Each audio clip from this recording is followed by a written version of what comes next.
ରୋମିଓମାନଙ୍କ ପ୍ରତି ପତ୍ର। ରୋମିଓ 1 ଅଧ୍ୟାୟ। ଖ୍ରୀଷ୍ଟ ଯୀଶୁଙ୍କ ଜଣେ କ୍ରୀତଦାସ ପାଉଲଙ୍କଠାରୁ ନମସ୍କାର। ପରମେଶ୍ୱର ମୋତେ ତାହାଙ୍କର ପ୍ରେରିତ ଭାବରେ ଡାକିଲେ, ତାହାଙ୍କର ସୁସମାଚାର ଲୋକମାନଙ୍କୁ କହିବା ପାଇଁ ମୁଁ ବଛା ହେଲି। ପରମେଶ୍ୱର ଏହି ସୁସମାଚାର ନିଜ ଲୋକଙ୍କୁ ଦେବା ପାଇଁ ବହୁ ଆଗରୁ ପ୍ରତିଜ୍ଞା କରିଥିଲେ। ପରମେଶ୍ୱର ନିଜର ଭବିଷ୍ୟତ ବକ୍ତାମାନଙ୍କୁ ବ୍ୟବହାର କରି ଏହି ପ୍ରତିଜ୍ଞା କରିଥିଲେ। ସେହି ପ୍ରତିଜ୍ଞା ପବିତ୍ର ଶାସ୍ତ୍ରରେ ଲେଖା ହୋଇଛି। ଏହି ସୁସମାଚାର ପରମେଶ୍ୱରଙ୍କ ପୁତ୍ର ତଥା ଆମ୍ଭମାନଙ୍କ ପ୍ରଭୁ ଯୀଶୁଖ୍ରୀଷ୍ଟଙ୍କ ସମ୍ବନ୍ଧରେ ଅଟେ। ସେ ଦାଉଦଙ୍କ ବଂଶରେ ମନୁଷ୍ୟ ରୂପରେ ଜନ୍ମ ହୋଇଥିଲେ, କିନ୍ତୁ ପବିତ୍ର ଆତ୍ମା ଦ୍ୱାରା ପୁନରୁତ୍ଥାନର ଫଳସ୍ୱରୂପ ସେ ମହାନ ଶକ୍ତି ସହିତ ପରମେଶ୍ୱରଙ୍କର ପୁତ୍ର ରୂପେ ଘୋଷିତ ହେଲେ। ଯୀଶୁଖ୍ରୀଷ୍ଟଙ୍କ ଦ୍ୱାରା ପରମେଶ୍ୱର ମୋତେ ବାର୍ତ୍ତାବହ ହେବାର ବିଶେଷ କାର୍ଯ୍ୟ ଦେଇଛନ୍ତି। ପରମେଶ୍ୱର ଏହାଦ୍ୱାରା ସମସ୍ତ ଜାତିର ଲୋକଙ୍କ ମନରେ ତାହାଙ୍କ ପ୍ରତି ବିଶ୍ୱାସ ଜନ୍ମାଇବା ଓ ତାହାଙ୍କୁ ମାନିବା ପାଇଁ ଏହି କାମ ମୋତେ ଦେଲେ। ମୁଁ ଏହି କାମ ଯୀଶୁଖ୍ରୀଷ୍ଟଙ୍କ ପାଇଁ କରୁଛି। ତୁମ୍ଭେମାନେ ମଧ୍ୟ ଯୀଶୁଖ୍ରୀଷ୍ଟଙ୍କର ହେବା ପାଇଁ ଡକାଯାଇଛ। ତୁମ୍ଭେମାନେ ପରମେଶ୍ୱରଙ୍କ ପବିତ୍ର ଲୋକ ବୋଲି ବଛା ଯାଇଥିବାରୁ ମୁଁ ତୁମ୍ଭମାନଙ୍କୁ ଏହି ପତ୍ର ଲେଖୁଛି। ତୁମ୍ଭମାନଙ୍କୁ ଅନୁଗ୍ରହ ଓ ଶାନ୍ତିପ୍ରାପ୍ତ ହେଉ। ଆମ୍ଭ ପରମ ପିତା ପରମେଶ୍ୱର ଓ ପ୍ରଭୁ ଯୀଶୁଖ୍ରୀଷ୍ଟଙ୍କର ଅନୁଗ୍ରହ ଓ ଶାନ୍ତି ତୁମ୍ଭମାନଙ୍କୁ ମିଳୁ। ସର୍ବପ୍ରଥମେ ମୁଁ କହିବାକୁ ଚାହେଁ ଯେ ତୁମ ସମସ୍ତଙ୍କ ପାଇଁ ମୁଁ ମୋର ପରମେଶ୍ୱରଙ୍କୁ ଯୀଶୁଖ୍ରୀଷ୍ଟଙ୍କ ଦ୍ୱାରା ଧନ୍ୟବାଦ ଦେଉଛି। ମୁଁ ପରମେଶ୍ୱରଙ୍କୁ ଧନ୍ୟବାଦ ଦେଉଛି କାରଣ ତୁମମାନଙ୍କର ବିଶ୍ୱାସ ବିଷୟରେ ସାରା ସଂସାର ଚର୍ଚ୍ଚା କରୁଛି। ପ୍ରତିଥର ମୁଁ ପ୍ରାର୍ଥନା କଲାବେଳେ ତୁମ୍ଭମାନଙ୍କୁ ସ୍ମରଣ କରୁଛି।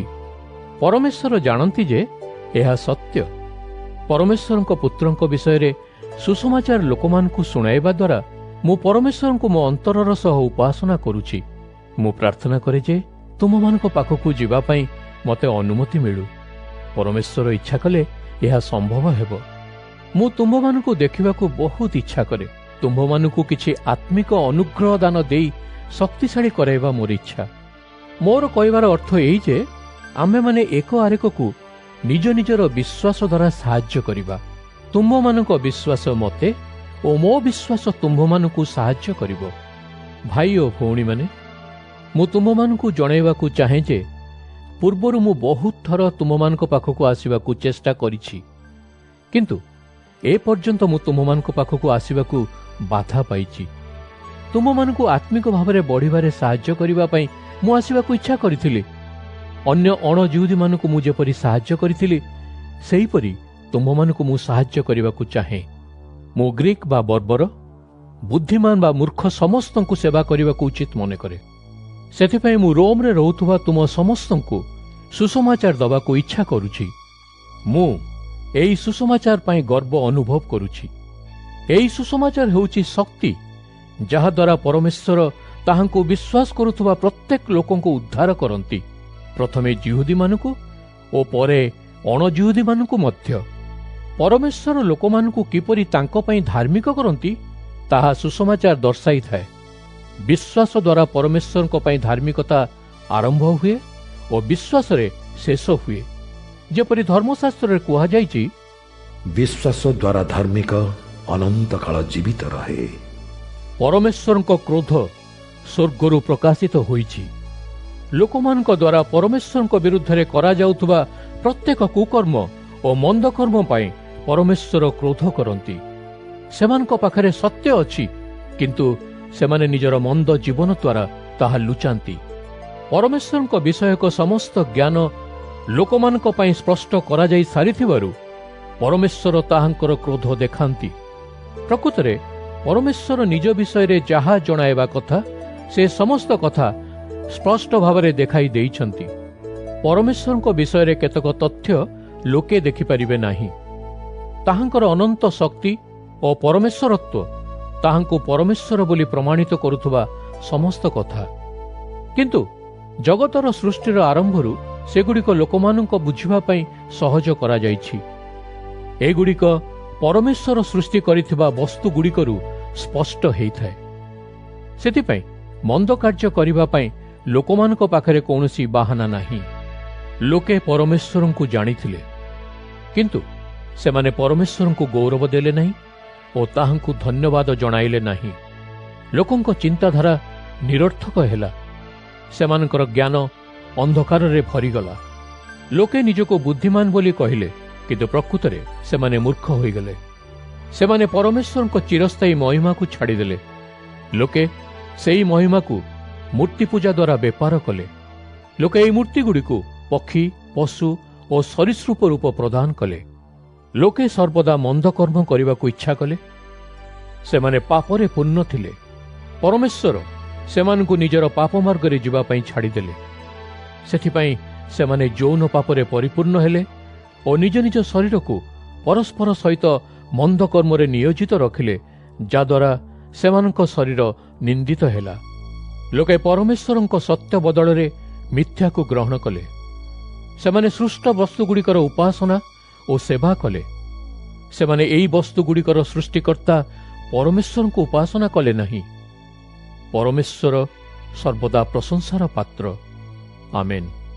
ସେଥିପାଇଁ ପରମେଶ୍ୱର ସେମାନଙ୍କୁ ସେହି ଲଜ୍ଜାଜନକ କାର୍ଯ୍ୟ କରିବା ପାଇଁ ଛାଡ଼ିଦେଲେ। ସେହିଭଳି ପୁରୁଷମାନେ ମଧ୍ୟ ସ୍ତ୍ରୀମାନଙ୍କ ସ୍ୱାଭାବିକ ସଙ୍ଗ ଛାଡ଼ି ପରସ୍ପର ଭିତରେ କାମନାରେ ଲିପ୍ତ ହେଲେ। ପୁରୁଷମାନେ ଅନ୍ୟ ପୁରୁଷମାନଙ୍କ ସହିତ ଅଶୋଭନୀୟ ବ୍ୟବହାର କଲେ। ନିଜର ମନ୍ଦ କାର୍ଯ୍ୟ ପାଇଁ ସେମାନେ ନିଜ ଦେହରେ ଦଣ୍ଡ ଭୋଗିଲେ। ପରମେଶ୍ୱରଙ୍କ ବିଷୟରେ ପ୍ରକୃତ ଜ୍ଞାନ ପ୍ରାପ୍ତ କରିବାକୁ ଲୋକେ ଗୁରୁତ୍ୱ ଦେଲେ ନାହିଁ। ସେଥିପାଇଁ ପରମେଶ୍ୱର ସେମାନଙ୍କୁ ସେମାନଙ୍କ ବିକୃତ ଚିନ୍ତାରେ ରହିବାକୁ ଛାଡ଼ିଦେଲେ ଓ ସେମାନେ ଅନୁଚିତ କର୍ମ କରି ରହିଲେ। ସେହି ଲୋକମାନେ ସମସ୍ତ ପ୍ରକାରର ପାପ, ମନ୍ଦ ଭାବନା, ସ୍ୱାର୍ଥ ଓ ଘୃଣାରେ ପରିପୂର୍ଣ୍ଣ ଥିଲେ।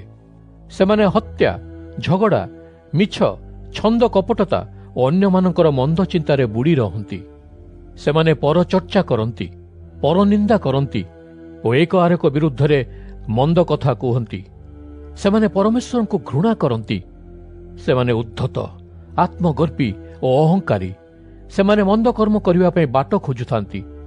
ସେମାନେ ନିଜର ପିତାମାତାଙ୍କୁ ମାନନ୍ତି ନାହିଁ। ସେମାନେ ମୂର୍ଖ। ସେମାନେ ନିଜର କଥା ରଖନ୍ତି ନାହିଁ ଓ ସେମାନେ ଅନ୍ୟ ଲୋକମାନଙ୍କ ପ୍ରତି ଦୟାଭାବ ପ୍ରଦର୍ଶନ କରନ୍ତି ନାହିଁ। ସେମାନେ ପରମେଶ୍ୱରଙ୍କ ବ୍ୟବସ୍ଥା ଜାଣନ୍ତି। ସେମାନେ ଜାଣନ୍ତି ଯେ ପରମେଶ୍ୱରଙ୍କ ବ୍ୟବସ୍ଥା କୁହେ, ଯେଉଁ ଲୋକ ଏହିଭଳି ଜୀବନଯାପନ କରୁଛି ସେ ମରିବା ଉଚିତ, କିନ୍ତୁ ସେମାନେ ଏହି ମନ୍ଦ କାର୍ଯ୍ୟଗୁଡ଼ିକ କରିଚାଲନ୍ତି। ଯେଉଁ ଲୋକମାନେ ଏହିଭଳି କାମ କରନ୍ତି ସେମାନଙ୍କୁ ମଧ୍ୟ ସେମାନେ ସମର୍ଥନ କରନ୍ତି। ରୋମିଓ 2 ଅଧ୍ୟାୟ। ଯଦି ତୁମ୍ଭେ ଭାବୁଛ ଯେ ତୁମ୍ଭେମାନେ ଅନ୍ୟ ଲୋକଙ୍କର ନ୍ୟାୟ ବିଚାର କରିପାରିବ, ତାହେଲେ ତୁମ୍ଭେ ଭୁଲ କରୁଛ। ତୁମ୍ଭେମାନେ ନିଜେ ମଧ୍ୟ ପାପର ଦୋଷୀ। ତୁମ୍ଭେ ଅନ୍ୟମାନଙ୍କର ନ୍ୟାୟ ବିଚାର କରୁଛ, ହେଲେ ତୁମେ ମଧ୍ୟ ସେମାନଙ୍କ ପରି ମନ୍ଦ କାମ କରୁଛ। ଅତଏବ ଯେତେବେଳେ ତୁମ୍ଭେ ସେମାନଙ୍କର ନ୍ୟାୟ ବିଚାର କରୁଛ, ସେତେବେଳେ ପ୍ରକୃତରେ ନିଜକୁ ଅପରାଧୀ ବୋଲି ନ୍ୟାୟ ବିଚାର କରୁଛ।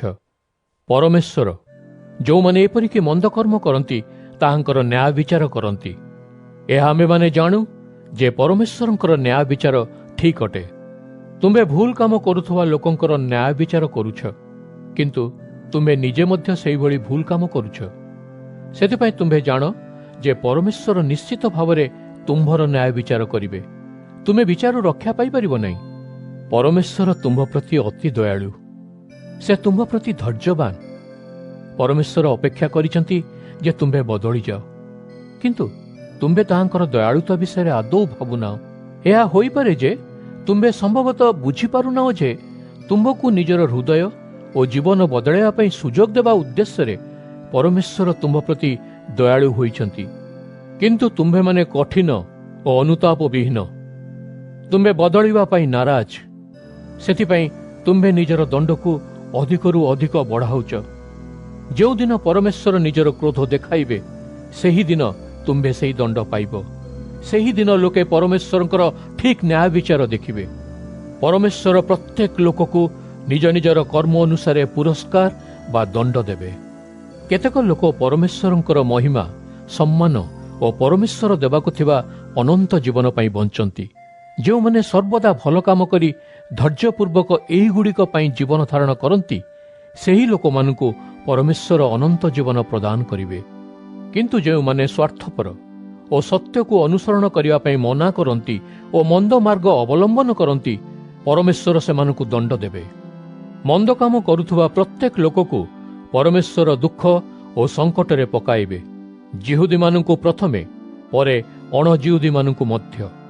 କିନ୍ତୁ ପରମେଶ୍ୱର ଭଲ କାମ କରୁଥିବା ପ୍ରତ୍ୟେକ ଲୋକକୁ ଗୌରବ, ସମ୍ମାନ ଓ ଶାନ୍ତି ପ୍ରଦାନ କରିବେ, ପ୍ରଥମେ ଜିହୁଦୀମାନଙ୍କୁ ଓ ପରେ ଅଣଜିହୁଦୀମାନଙ୍କୁ ମଧ୍ୟ। ପରମେଶ୍ୱର ପ୍ରତ୍ୟେକ ଲୋକଙ୍କ ପ୍ରତି ସମାନ ଭାବରେ ନ୍ୟାୟ ବିଚାର କରନ୍ତି। ଯେଉଁ ଲୋକମାନେ ବ୍ୟବସ୍ଥା ଜାଣିଛନ୍ତି ଓ ଯେଉଁ ଲୋକମାନେ ବ୍ୟବସ୍ଥା ବିଷୟରେ ଶୁଣି ନାହାନ୍ତି, ପାପକର୍ମ କଲାବେଳେ ସମସ୍ତେ ସମାନ। ଲୋକେ ଯେଉଁମାନେ ବ୍ୟବସ୍ଥା ଜାଣିନାହାନ୍ତି ଓ ପାପ କରୁଛନ୍ତି, ସେମାନେ ନଷ୍ଟ ହୋଇଯିବେ, ଓ ସେହିପରି ଯେଉଁମାନେ ବ୍ୟବସ୍ଥା ଜାଣିଛନ୍ତି ଓ ପାପ କରୁଛନ୍ତି, ବ୍ୟବସ୍ଥା ଅନୁସାରେ ସେମାନଙ୍କର ନ୍ୟାୟ ବିଚାର ହେବ। ବ୍ୟବସ୍ଥାକୁ କେବଳ ଶୁଣିଥିଲେ କେହି ପରମେଶ୍ୱରଙ୍କ ପ୍ରତି ଧାର୍ମିକ ହୋଇପାରିବ ନାହିଁ। ବ୍ୟବସ୍ଥାକୁ ସମଗ୍ର ଭାବରେ ପାଳନ କଲେ ହିଁ ବ୍ୟବସ୍ଥା ଲୋକମାନଙ୍କୁ ପରମେଶ୍ୱରଙ୍କ ପ୍ରତି ଧାର୍ମିକ ବୋଲି ପ୍ରମାଣିତ କରେ। ଅଣଜିହୁଦୀମାନଙ୍କର କୌଣସି ବ୍ୟବସ୍ଥା ନାହିଁ, କିନ୍ତୁ ଯେତେବେଳେ ସେମାନେ ସ୍ୱାଭାବିକ ଭାବରେ ବ୍ୟବସ୍ଥା ଅନୁଯାୟୀ ନ ଜାଣି ମଧ୍ୟ କାମ କରନ୍ତି, ସେତେବେଳେ ସେଗୁଡ଼ିକ ହିଁ ବ୍ୟବସ୍ଥା ହୋଇଯାଏ। ସେମାନଙ୍କର ବ୍ୟବସ୍ଥା ନଥିଲେ ମଧ୍ୟ ଏହା ସତ୍ୟ। ସେମାନେ ହୃଦୟରେ ଜାଣିପାରନ୍ତି ଯେ କ'ଣ ଠିକ୍ ଓ କ'ଣ ଭୁଲ। ଯାହା ଠିକ୍ ତାହା ବ୍ୟବସ୍ଥା ଚାହେଁ। ସେମାନେ ଠିକ୍ ଓ ଭୁଲ ବିଷୟରେ ଯାହା ଅନୁଭବ କରନ୍ତି ତାହା ଦେଖାଇ ମଧ୍ୟ ଦିଅନ୍ତି। ବେଳେବେଳେ ସେମାନଙ୍କ ବିଚାର ସେମାନଙ୍କୁ କୁହେ ଯେ ସେମାନେ ମନ୍ଦ କାମ କଲେ ସେମାନେ ଦୋଷୀ ହୁଅନ୍ତି, ଓ ବେଳେବେଳେ ସେମାନଙ୍କ ବିଚାର ସେମାନଙ୍କୁ କୁହେ ଯେ ସେମାନେ ଉତ୍ତମ କାମ କଲେ ସେମାନେ ନିଜକୁ ଦୋଷୀ ବିବେଚିତ କରନ୍ତି ନାହିଁ। ଯେଉଁଦିନ ପରମେଶ୍ୱର ଲୋକମାନଙ୍କ ଭିତରେ ଥିବା ଗୁପ୍ତ କଥାଗୁଡ଼ିକର ନ୍ୟାୟ ବିଚାର କରିବେ, ସେହିଦିନ ଏହି କଥା ଘଟିବ। ମୁଁ ଯେଉଁ ସୁସମାଚାର ଲୋକମାନଙ୍କୁ କହୁଛି ତାହା କୁହେ ଯେ ପରମେଶ୍ୱର ଖ୍ରୀଷ୍ଟ ଯୀଶୁଙ୍କ ଦ୍ୱାରା ଲୋକମାନଙ୍କର ନ୍ୟାୟ ବିଚାର କରିବେ। ତୁମ୍ଭ ବିଷୟରେ କ'ଣ? ତୁମ୍ଭେ କହୁଛ ତୁମ୍ଭେ ଜଣେ ଜିହୁଦୀ, ତୁମ୍ଭର ବ୍ୟବସ୍ଥା ଉପରେ ଭରସା ଅଛି ଓ ଗର୍ବ କର ଯେ ତୁମ୍ଭେ ପରମେଶ୍ୱରଙ୍କ ନିକଟରେ ଅଛ। ତୁମ୍ଭେ ଜାଣ ଯେ ତୁମ୍ଭେ କ'ଣ କରିବ ବୋଲି ପରମେଶ୍ୱର ଚାହାନ୍ତି, ଏବଂ ତୁମେ ଜାଣିଛ ଯେ କେଉଁ ବିଷୟଗୁଡ଼ିକ ମହତ୍ତ୍ୱପୂର୍ଣ୍ଣ, କାରଣ ତୁମେ ବ୍ୟବସ୍ଥା ଶିଖିଛ। ତୁମ୍ଭେ ଭାବୁଛ ଯେ ଯେଉଁ ଲୋକମାନେ ସତ୍ୟ ମାର୍ଗ ବିଷୟରେ ଜାଣନ୍ତି ନାହିଁ, ତୁମ୍ଭେ ସେମାନଙ୍କର ମାର୍ଗଦର୍ଶକ। ତୁମ୍ଭେ ଭାବୁଛ ଯେ ଯେଉଁମାନେ ଅନ୍ଧକାରରେ ଅଛନ୍ତି ସେମାନଙ୍କ ପାଇଁ ତୁମ୍ଭେ ଆଲୁଅ ସଦୃଶ। ତୁମ୍ଭେ ଭାବୁଛ ଯେ ଯେଉଁମାନେ ମୂର୍ଖ ସେମାନଙ୍କୁ ସତ୍ୟ ଦେଖାଇ ପାରିବ, ଏବଂ ତୁମେ ଭାବୁଛ ଯେ ଯେଉଁମାନଙ୍କର ଏବେ ମଧ୍ୟ ଶିଖିବା ଆବଶ୍ୟକ ସେମାନଙ୍କର ତୁମ୍ଭେ ଶିକ୍ଷକ। ତୁମ୍ଭ ପାଖରେ ବ୍ୟବସ୍ଥା ଅଛି, ସେଥିପାଇଁ ତୁମ୍ଭେ ଭାବୁଛ ଯେ ତୁମେ ସବୁ କିଛି ଜାଣିଛ ଓ ତୁମ ପାଖରେ ସତ୍ୟ ଅଛି। ତୁମ୍ଭେ ଅନ୍ୟ ଲୋକଙ୍କୁ ଶିକ୍ଷା ଦେଉଛ, ସେ ଦୃଷ୍ଟିରୁ ତୁମେ ନିଜକୁ ଶିକ୍ଷା କାହିଁକି ଦେଉନାହଁ? ତୁମେ ଲୋକଙ୍କୁ କହୁଛ ଚୋରି କର ନାହିଁ, କିନ୍ତୁ ତୁମେ ନିଜେ ଚୋରି କରୁଛ। ତୁମ୍ଭେ କହୁଛ ଲୋକେ ବ୍ୟଭିଚାର ପାପ କରିବା କଥା ନୁହେଁ, କିନ୍ତୁ ତୁମ୍ଭେ ନିଜେ ସେହି ପାପରେ ଦୋଷୀ। ତୁମ୍ଭେ ମୂର୍ତ୍ତିକୁ ଘୃଣା କରିଥାଅ, କିନ୍ତୁ ତୁମ୍ଭେ ମନ୍ଦିରରୁ ଚୋରି କରୁଛ। ତୁମେ ପରମେଶ୍ୱରଙ୍କ ବ୍ୟବସ୍ଥା ପାଇଁ ଗର୍ବ କରୁଛ, କିନ୍ତୁ ତୁମେ ସେହି ବ୍ୟବସ୍ଥା ଭଙ୍ଗ କରି ପରମେଶ୍ୱରଙ୍କୁ ଲଜ୍ଜା ଦେଉଛ। ପବିତ୍ର ଶାସ୍ତ୍ରରେ ଲେଖା ଅଛି, ଅଣଜିହୁଦୀମାନେ ପରମେଶ୍ୱରଙ୍କ ବିଷୟରେ ମନ୍ଦ କଥା ଜିହୁଦୀମାନଙ୍କ ପାଇଁ ହିଁ କୁହନ୍ତି। ଯଦି ତୁମ୍ଭେ ବ୍ୟବସ୍ଥା ପାଳନ କରୁଛ, ତାହେଲେ ତୁମ୍ଭର ସୁନ୍ନତ ହେବାର ମୂଲ୍ୟ ଅଛି, କିନ୍ତୁ ତୁମ୍ଭେ ଯଦି ବ୍ୟବସ୍ଥା ଭଙ୍ଗ କରୁଛ, ତାହେଲେ ତୁମ୍ଭେ ସୁନ୍ନତ ନ ହେବା ସହିତ ସମାନ। ଅଣଜିହୁଦୀମାନେ ସୁନ୍ନତ ହୁଅନ୍ତି ନାହିଁ, କିନ୍ତୁ ସେମାନେ ଯଦି ବ୍ୟବସ୍ଥା କହିବା ଭଳି ଆଚରଣ କରନ୍ତି, ତାହେଲେ ସେମାନେ ସୁନ୍ନତ ହେବା ଭଳି ହେଲେ। ତୁମ୍ଭ ଜିହୁଦୀମାନଙ୍କର ଲିଖିତ ବ୍ୟବସ୍ଥା ଅଛି ଓ ସୁନ୍ନତ ମଧ୍ୟ, କିନ୍ତୁ ତୁମେମାନେ ବ୍ୟବସ୍ଥା ଭଙ୍ଗ କରୁଛ। ଅତଏବ ଶାରୀରିକ ଭାବେ ସୁନ୍ନତ ନ ହୋଇ ବ୍ୟବସ୍ଥା ପାଳନ କରୁଥିବା ଲୋକେ ଦେଖାଇଦେବେ ଯେ ତୁମ୍ଭେ ଦୋଷୀ ଅଟ। ଜଣେ କେବଳ ଶରୀରରେ ଜିହୁଦୀ, କିନ୍ତୁ ପ୍ରକୃତରେ ଜିହୁଦୀ ନୁହେଁ। ପ୍ରକୃତ ସୁନ୍ନତ କେବଳ ବାହାର ଶରୀରରେ ନୁହେଁ। ଜଣେ ଲୋକ ଯଦି ପ୍ରକୃତରେ ଜିହୁଦୀ, ସେ ଅନ୍ତରରୁ ଜିହୁଦୀ ଅଟେ। ପ୍ରକୃତ ସୁନ୍ନତ ହୃଦୟରେ ହିଁ କରାଯାଇଥାଏ।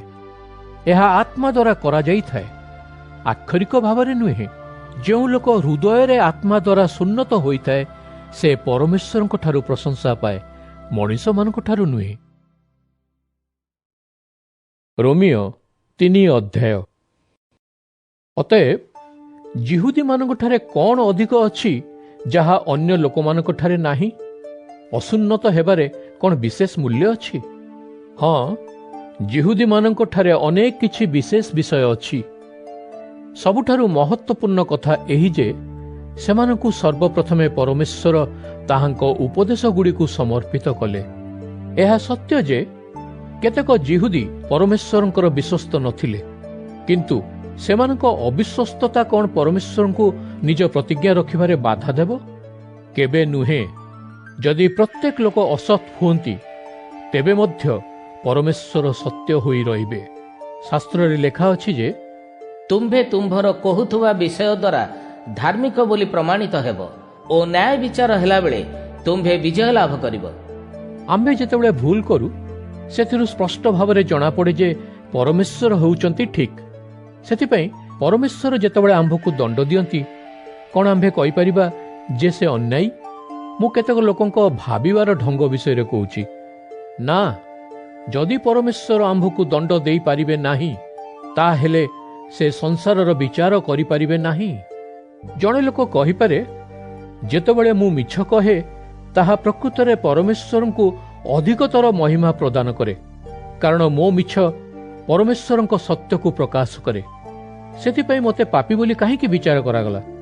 ଏହି ସମାନ କଥା କହିବା ହେଲା, ଆମ୍ଭେ ନିଶ୍ଚୟ ମନ୍ଦ କାମ କରିବା, କାରଣ ତା ଦ୍ୱାରା ଭଲ ଆସିବ। ଅନେକ ଲୋକ ଆମ୍ଭକୁ ସମାଲୋଚନା କରନ୍ତି ଓ ମିଛରେ କୁହନ୍ତି ଯେ ଆମ୍ଭେ ସେହି ଶିକ୍ଷା ଦେଉଛୁ। ଯେଉଁମାନେ ଏଭଳି କଥା କୁହନ୍ତି ସେମାନେ ଠିକ୍ ନୁହନ୍ତି ଓ ସେମାନଙ୍କୁ ଦଣ୍ଡ ଦେବା ଉଚିତ। ସେଥିପାଇଁ ଅନ୍ୟ ଲୋକମାନଙ୍କଠାରୁ ଆମ୍ଭେ ଜିହୁଦୀଗଣ କ'ଣ ଭଲ? ନା, ଜିହୁଦୀ ଓ ଅଣଜିହୁଦୀ ସମସ୍ତେ ସମାନ ବୋଲି ଆମ୍ଭେ ଆଗରୁ କହିସାରିଛୁ। ସେମାନେ ସମସ୍ତେ ନିଜ ନିଜ ପାପ ପାଇଁ ଦୋଷୀ। ଶାସ୍ତ୍ରରେ ଏହିପରି ଲେଖା ଅଛି, କେହି ହେଲେ ଧାର୍ମିକ ନାହିଁ, ଜଣେ ମଧ୍ୟ ନୁହେଁ। ବୁଝିବା ଲୋକ ଜଣେ ମଧ୍ୟ ନାହିଁ। ପରମେଶ୍ୱରଙ୍କୁ ପ୍ରକୃତରେ ଖୋଜୁଥିବା ଲୋକ ଜଣେ ନାହିଁ। ସମସ୍ତେ ସତ୍ୟ ମାର୍ଗ ଭୁଲି ଯାଇଛନ୍ତି ଓ ସମସ୍ତେ ମୂଲ୍ୟହୀନ ହୋଇଯାଇଛନ୍ତି। ସେଠାରେ କେହି ନାହିଁ ଯିଏ ଭଲ କରେ, ଏପରିକି ଜଣେ ମଧ୍ୟ ନୁହେଁ। ମଣିଷମାନଙ୍କର ମୁହଁ ଖୋଲା କବର ଭଳି ଅଟେ। ସେମାନେ ମିଛ ପାଇଁ ତାଙ୍କ ଜିହ୍ବାକୁ ବ୍ୟବହାର କରନ୍ତି। ସେମାନଙ୍କର କଥା ସର୍ପର ବିଷ ଭଳି ଅଟେ। ଅଭିଶାପ ଓ କଟୁତାରେ ସେମାନଙ୍କର କଥା ପୂର୍ଣ୍ଣ ହୋଇଥାଏ। ଲୋକେ ଅନ୍ୟକୁ ଆଘାତ ଓ ହତ୍ୟା କରିବା ପାଇଁ ସର୍ବଦା ପ୍ରସ୍ତୁତ। ସେମାନେ ବିନାଶ କରିବା ଓ କ୍ଲେଶ ଦେବା ପାଇଁ ସର୍ବତ୍ର ଯାଆନ୍ତି। ଲୋକେ ଶାନ୍ତିର ମାର୍ଗ ଜାଣନ୍ତି ନାହିଁ। ସେମାନଙ୍କର ଆଖିରେ ପରମେଶ୍ୱରଙ୍କ ପ୍ରତି ଭୟ ବା ସମ୍ମାନ ଭାବ ନାହିଁ। ବ୍ୟବସ୍ଥାରେ ଯେଉଁ କଥାଗୁଡ଼ିକ କୁହାଯାଇଛି, ତାହା ବ୍ୟବସ୍ଥାଧୀନ ରହିଥିବା ଲୋକଙ୍କ ପାଇଁ ପ୍ରୟୋଜନ। ଏହି ବ୍ୟବସ୍ଥାଗୁଡ଼ିକ ସମସ୍ତ ଜିହୁଦୀ ଲୋକଙ୍କୁ ଆଳ ଦେଖାଇବାରୁ ଅଟକାଏ ଏବଂ ସମଗ୍ର ସଂସାରର ଲୋକମାନଙ୍କୁ ପରମେଶ୍ୱରଙ୍କ ନ୍ୟାୟ ବିଚାରକୁ ଆଣେ। ଏହାର କାରଣ ହେଲା, କୌଣସି ଲୋକ ବ୍ୟବସ୍ଥା ପାଳନ କରିବା ଦ୍ୱାରା ପରମେଶ୍ୱରଙ୍କ ସହିତ ଧାର୍ମିକ ହୁଏ ନାହିଁ। ବ୍ୟବସ୍ଥା କେବଳ ଆମ୍ଭର ପାପ ବିଷୟରେ ଆମ୍ଭକୁ ସାବଧାନ କରାଏ, କିନ୍ତୁ ବିନା ବ୍ୟବସ୍ଥାରେ ଲୋକମାନଙ୍କୁ ଧାର୍ମିକ କରିବା ପାଇଁ ପରମେଶ୍ୱରଙ୍କର ଗୋଟିଏ ନୂତନ ମାର୍ଗ ଅଛି। ସେ ଆମ୍ଭକୁ ସେହି ନୂତନ ପଥ ଦେଖାଇ ଦେଇଛନ୍ତି। ଏହି ନୂତନ ପଥ ବିଷୟରେ ବ୍ୟବସ୍ଥା ଓ ଭବିଷ୍ୟତ ବକ୍ତା ଆମ୍ଭକୁ କହୁଛନ୍ତି। ଯୀଶୁଖ୍ରୀଷ୍ଟଙ୍କଠାରେ ବିଶ୍ୱାସ ଦ୍ୱାରା ପରମେଶ୍ୱର ଲୋକମାନଙ୍କୁ ଧାର୍ମିକ କରନ୍ତି। ଯୀଶୁଖ୍ରୀଷ୍ଟଙ୍କଠାରେ ବିଶ୍ୱାସ ରଖୁଥିବା ସମସ୍ତ ଲୋକଙ୍କ ପାଇଁ ପରମେଶ୍ୱର ଏହା କରନ୍ତି। ସବୁ ଲୋକେ ହେଉଛନ୍ତି ସମାନ। ସମସ୍ତେ ପାପ କରିଛନ୍ତି ଓ ପରମେଶ୍ୱରଙ୍କ ମହିମା ପାଇବାରେ ଉଣା ପଡ଼ିଛନ୍ତି। ପରମେଶ୍ୱରଙ୍କ ଅନୁଗ୍ରହ ଦ୍ୱାରା ଲୋକେ ତାହାଙ୍କ ଦୃଷ୍ଟିରେ ଧାର୍ମିକ ହୁଅନ୍ତି। ଏହା ବିନାମୂଲ୍ୟର ଅନୁଗ୍ରହ ଦାନ ଅଟେ। ଖ୍ରୀଷ୍ଟ ଯୀଶୁଙ୍କ ମାଧ୍ୟମରେ ପାପରୁ ମୁକ୍ତ ହୋଇ ଲୋକେ ପରମେଶ୍ୱରଙ୍କ ଦୃଷ୍ଟିରେ ଧାର୍ମିକ ହୁଅନ୍ତି। ଲୋକମାନଙ୍କୁ ବିଶ୍ୱାସ ଜରିଆରେ ପାପରୁ କ୍ଷମା କରିବା ଉଦ୍ଦେଶ୍ୟରେ ପରମେଶ୍ୱର ଯୀଶୁଙ୍କୁ ପଥ ଭାବରେ ଦେଇଥିଲେ। ଯୀଶୁଙ୍କ ରକ୍ତ ବା ମୃତ୍ୟୁ ଦ୍ୱାରା ପରମେଶ୍ୱର କ୍ଷମା କରନ୍ତି। ଯୀଶୁଙ୍କୁ ଦେବା ଦ୍ୱାରା ଏହା ପ୍ରମାଣିତ କରେ ଯେ ପରମେଶ୍ୱର ସର୍ବଦା ନ୍ୟାୟ କରନ୍ତି। ପୂର୍ବରୁ ପରମେଶ୍ୱର ଧୈର୍ଯ୍ୟ ଧରି ରହିଥିବା ଲୋକମାନଙ୍କୁ ସେମାନଙ୍କର ପାପ ପାଇଁ ଦଣ୍ଡ ନ ଦେଇ ଉଚିତ କାର୍ଯ୍ୟ କରିଥିଲେ। ସେ ନିଜର ଧାର୍ମିକତା ପ୍ରକାଶ କରିବା ପାଇଁ ଏବେ ଯୀଶୁଙ୍କୁ ପଠାଇଲେ। ପରମେଶ୍ୱର ଯେ ନିଜେ ନ୍ୟାୟବାନ ତାହା ଦେଖାଇବା ପାଇଁ ଯୀଶୁଙ୍କଠାରେ ବିଶ୍ୱାସ ରଖିଥିବା ଯେକୌଣସି ଲୋକକୁ ଧାର୍ମିକ କଲେ। ତାହେଲେ ଆମ୍ଭର ଗର୍ବ କରିବାର କିଛି ଅଛି କି? ନା, କାହିଁକି ନୁହେଁ? କାରଣ ବିଶ୍ୱାସର ମାର୍ଗ ଦ୍ୱାରା ସମସ୍ତ ପ୍ରକାରର ଗର୍ବ କରିବା ବିଷୟକୁ ବାଦ କରାଯାଇଛି। ଏହାର କାରଣ ହେଲା, ଜଣେ ଲୋକ ବ୍ୟବସ୍ଥା ପାଳନ କରିବା ଦ୍ୱାରା ନୁହେଁ, ବରଂ ବିଶ୍ୱାସ ଦ୍ୱାରା ପରମେଶ୍ୱରଙ୍କ ପ୍ରତି ଧାର୍ମିକ ଗଣିତ ହୁଏ, ଏ କଥାରେ ଆମ୍ଭେ ବିଶ୍ୱାସ କରୁ। ପରମେଶ୍ୱର କେବଳ ଜିହୁଦୀମାନଙ୍କର ପରମେଶ୍ୱର ନୁହନ୍ତି, ଅଣଜିହୁଦୀମାନଙ୍କର ମଧ୍ୟ ସେ ପରମେଶ୍ୱର ଅଟନ୍ତି। ପରମେଶ୍ୱର ହେଉଛନ୍ତି ମାତ୍ର ଜଣେ। ସେ ଜିହୁଦୀମାନଙ୍କୁ ସେମାନଙ୍କ ବିଶ୍ୱାସ ଆଧାରରେ ତାହାଙ୍କ ସହିତ ଧାର୍ମିକ କରିବେ, ଅଣଜିହୁଦୀମାନଙ୍କୁ ମଧ୍ୟ ସେମାନଙ୍କର ବିଶ୍ୱାସ ପାଇଁ ସେ ଧାର୍ମିକ କରିବେ।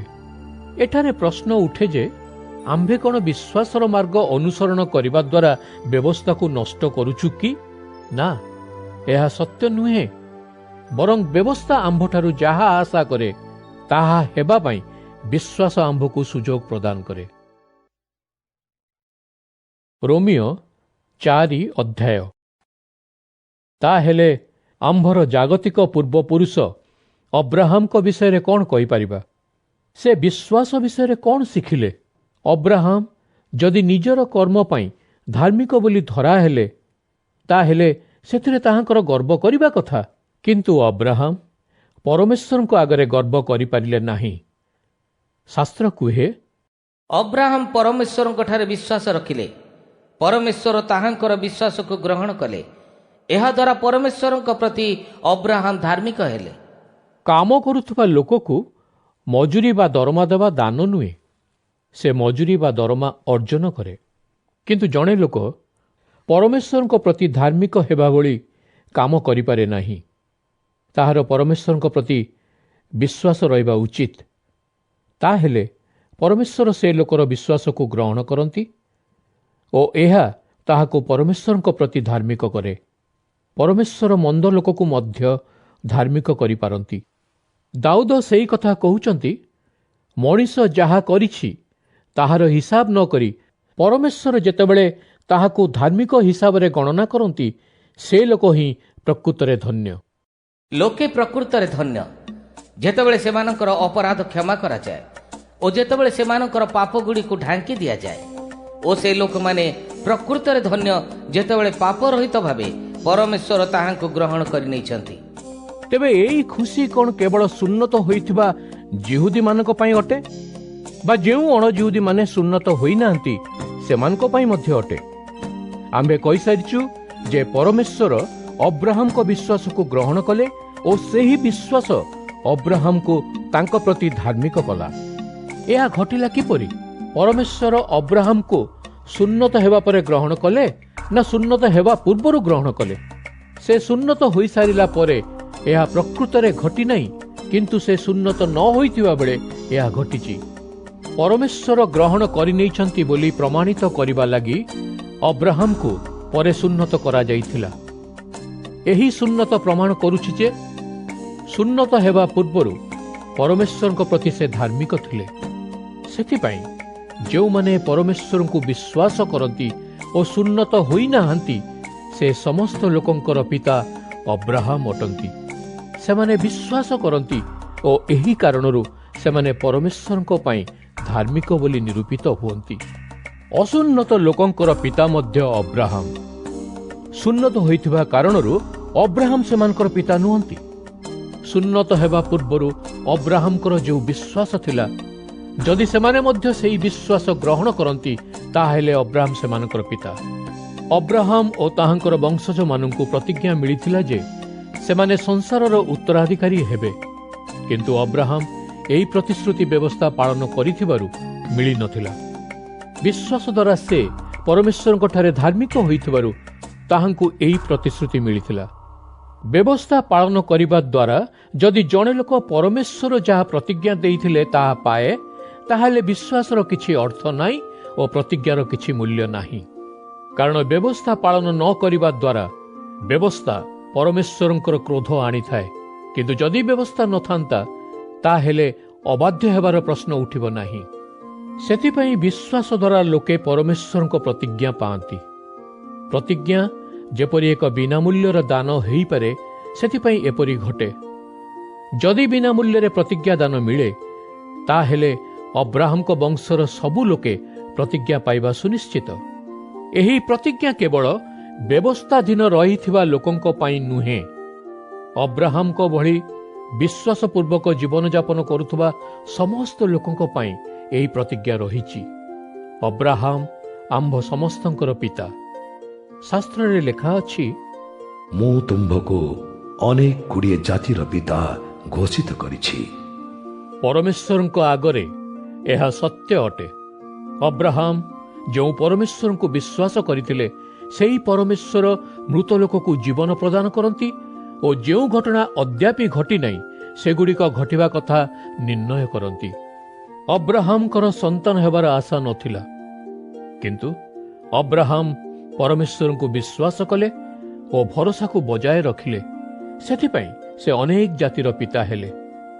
ପରମେଶ୍ୱର ତାହାଙ୍କୁ କହିଥିଲେ, ତୁମ୍ଭର ଅଗଣିତ ବଂଶଧର ହେବେ। ଅବ୍ରାହମକୁ 100 ବର୍ଷ ବୟସ ହୋଇଥିଲା, ଅତଏବ ପିଲାପିଲି ହେବା ସମୟ ଚାଲି ଯାଇଥିଲା। ତାହାଙ୍କ ସ୍ତ୍ରୀ ସାରା ମଧ୍ୟ ସନ୍ତାନ ଜନ୍ମ କରିପାରିବେ ନାହିଁ, ଅବ୍ରାହମ ଏକଥା ଭାବିଥିଲେ। କିନ୍ତୁ ପରମେଶ୍ୱରଙ୍କ ପ୍ରତି ତାହାଙ୍କର ବିଶ୍ୱାସ ଦୁର୍ବଳ ହେଲା ନାହିଁ। ପରମେଶ୍ୱର ତାହାଙ୍କୁ ଯାହା ପ୍ରତିଶ୍ରୁତି ଦେଇଛନ୍ତି ତାହା ସେ କରିବାରେ ସମର୍ଥ, ଏଥିରେ ଅବ୍ରାହମ ଟିକେ ହେଲେ ସନ୍ଦେହ କଲେ ନାହିଁ। ବରଂ ତାହାଙ୍କର ବିଶ୍ୱାସ ଅଧିକ ଦୃଢ଼ ହେଲା ଓ ସେ ପରମେଶ୍ୱରଙ୍କୁ ଗୌରବ ଦେଲେ।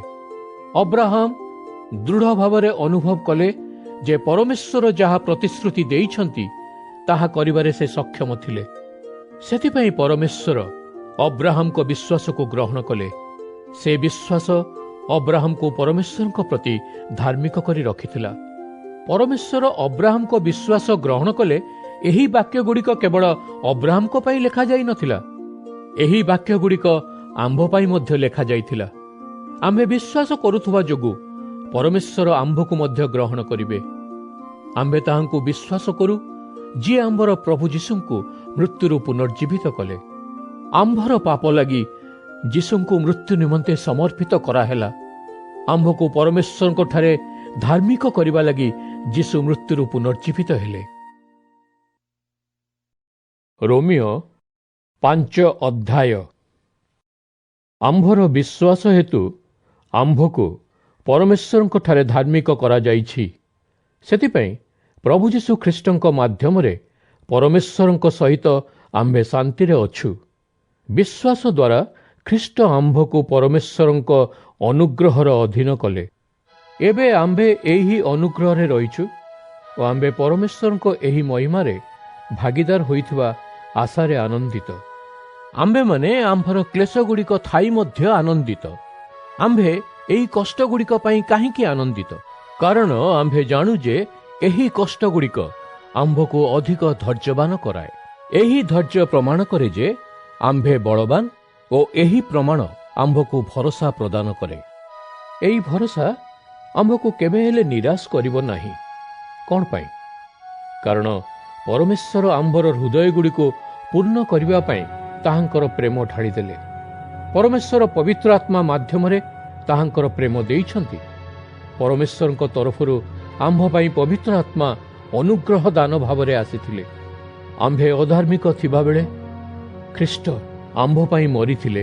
ଆମ୍ଭେ ପରମେଶ୍ୱରଙ୍କ ବିରୁଦ୍ଧରେ ଜୀବନଯାପନ କରୁଥିଲୁ, ତଥାପି ଯଥାର୍ଥ ସମୟରେ ଖ୍ରୀଷ୍ଟ ଆମ୍ଭ ପାଇଁ ମରିଥିଲେ। ଅନ୍ୟ ଲୋକ ଯେତେ ଭଲ ହେଲେ ମଧ୍ୟ ଖୁବ୍ କମ୍ ଲୋକ ଅନ୍ୟକୁ ବଞ୍ଚାଇବା ପାଇଁ ମୃତ୍ୟୁବରଣ କରିବେ। ଯଦି ଲୋକଟି ଧାର୍ମିକ ହୋଇଥାଏ, ତେବେ ତା ନିମନ୍ତେ କିଏ ଜଣେ ମୃତ୍ୟୁବରଣ କରିବା ପାଇଁ ସାହସ କରିବ? କିନ୍ତୁ ଆମେ ସମସ୍ତେ ପାପୀ ଥିବା ସମୟରେ ସୁଦ୍ଧା ଖ୍ରୀଷ୍ଟ ଆମ୍ଭ ପାଇଁ ମୃତ୍ୟୁବରଣ କଲେ। ଏହାଦ୍ୱାରା ପରମେଶ୍ୱର ପ୍ରମାଣିତ କଲେ ଯେ ସେ ଆମ୍ଭକୁ ବହୁତ ପ୍ରେମ କରନ୍ତି। ଆମ୍ଭେ ଖ୍ରୀଷ୍ଟଙ୍କର ରକ୍ତ ଦ୍ୱାରା ପରମେଶ୍ୱରଙ୍କ ପ୍ରତି ଧାର୍ମିକ ହୋଇଛୁ। ସେଥିପାଇଁ ଖ୍ରୀଷ୍ଟଙ୍କ ମାଧ୍ୟମରେ ଆମ୍ଭେ ପରମେଶ୍ୱରଙ୍କ କ୍ରୋଧରୁ ନିଶ୍ଚିତ ଭାବେ ରକ୍ଷା ପାଇବା। ମୋ କହିବା ଅର୍ଥ ଯେ ଆମ୍ଭେ ପରମେଶ୍ୱରଙ୍କର ଶତ୍ରୁ ହୋଇଥିଲେ ମଧ୍ୟ ସେ ନିଜ ପୁତ୍ରଙ୍କ ମୃତ୍ୟୁ ଦ୍ୱାରା ଆମ୍ଭ ସହିତ ବନ୍ଧୁତା ସ୍ଥାପନ କରିଛନ୍ତି। ସେଥିପାଇଁ ଏବେ ଯେହେତୁ ଆମ୍ଭେ ପରମେଶ୍ୱରଙ୍କର ମିତ୍ର, ପରମେଶ୍ୱର ତାଙ୍କ ପୁତ୍ରଙ୍କ ଜୀବନ ମାଧ୍ୟମରେ ଆମ୍ଭକୁ ନିଶ୍ଚିତ ଭାବରେ ରକ୍ଷା କରିବେ। ଆମ୍ଭେ ଯେ କେବଳ ରକ୍ଷା ପାଇବୁ ତା ନୁହେଁ, ବରଂ ଏବେ ଆମ୍ଭେ ପ୍ରଭୁ ଯୀଶୁ ଖ୍ରୀଷ୍ଟଙ୍କ ମାଧ୍ୟମରେ ପରମେଶ୍ୱରଙ୍କ ଠାରେ ମଧ୍ୟ ଅତ୍ୟଧିକ ଆନନ୍ଦିତ ହେତୁ କେବଳ ଯୀଶୁଙ୍କ ପାଇଁ ଆମ୍ଭେ ଆଜି ପରମେଶ୍ୱରଙ୍କ ମିତ୍ର ଅଟୁ। ଜଣେ ଲୋକ ଆଦମ ପାଇଁ ଜଗତକୁ ପାପ ଆସିଲା, ପାପ ଦ୍ୱାରା ମୃତ୍ୟୁ ଆସିଲା। ସେଥିପାଇଁ ସମସ୍ତେ ନିଶ୍ଚୟ ମରିବେ, କାରଣ ସମସ୍ତେ ପାପ କରିଛନ୍ତି। ମୂଷା ବ୍ୟବସ୍ଥା ଦେବା ପୂର୍ବରୁ ପାପ ସଂସାରରେ ଥିଲା କିନ୍ତୁ ପରମେଶ୍ୱର ବ୍ୟବସ୍ଥା ନଥିବା କାରଣରୁ ଲୋକମାନଙ୍କୁ ପାପରେ ପାପୀ ମାନି ନଥିଲେ। କିନ୍ତୁ ଆଦମଙ୍କ ସମୟରୁ ମୋଶାଙ୍କ ସମୟ ସୁଦ୍ଧା ପ୍ରତ୍ୟେକ ଲୋକକୁ ମରିବାକୁ ପଡ଼ିଲା। ପରମେଶ୍ୱରଙ୍କର ଆଦେଶ ଅମାନ୍ୟ କରି ପାପ କରିଥିବା ହେତୁ ଆଦମ ମଲା। କିନ୍ତୁ ଯେଉଁ ଲୋକମାନେ ଆଦମ ଭଳି ପାପ କରିନଥିଲେ ସେମାନଙ୍କୁ ମଧ୍ୟ ମରିବାକୁ ହେଲା। ଭବିଷ୍ୟତରେ ଯେଉଁ ଖ୍ରୀଷ୍ଟଙ୍କର ଆସିବା କଥା କେତେକାଂଶରେ ସେ ଆଦମଙ୍କ ଭଳି। କିନ୍ତୁ ପରମେଶ୍ୱରଙ୍କ ଅନୁଗ୍ରହ ଦାନ ଆଦମର ପାପ ପରି ନୁହେଁ। ଜଣେ ଲୋକର ପାପ କାରଣରୁ ଅନେକ ଲୋକ ମୃତ୍ୟୁବରଣ କଲେ, କିନ୍ତୁ ପରମେଶ୍ୱରଙ୍କ ଠାରୁ ଲୋକେ ଯେଉଁ ଅନୁଗ୍ରହ ପାଇଲେ ତାହା ବହୁତ ଅଧିକ ଥିଲା।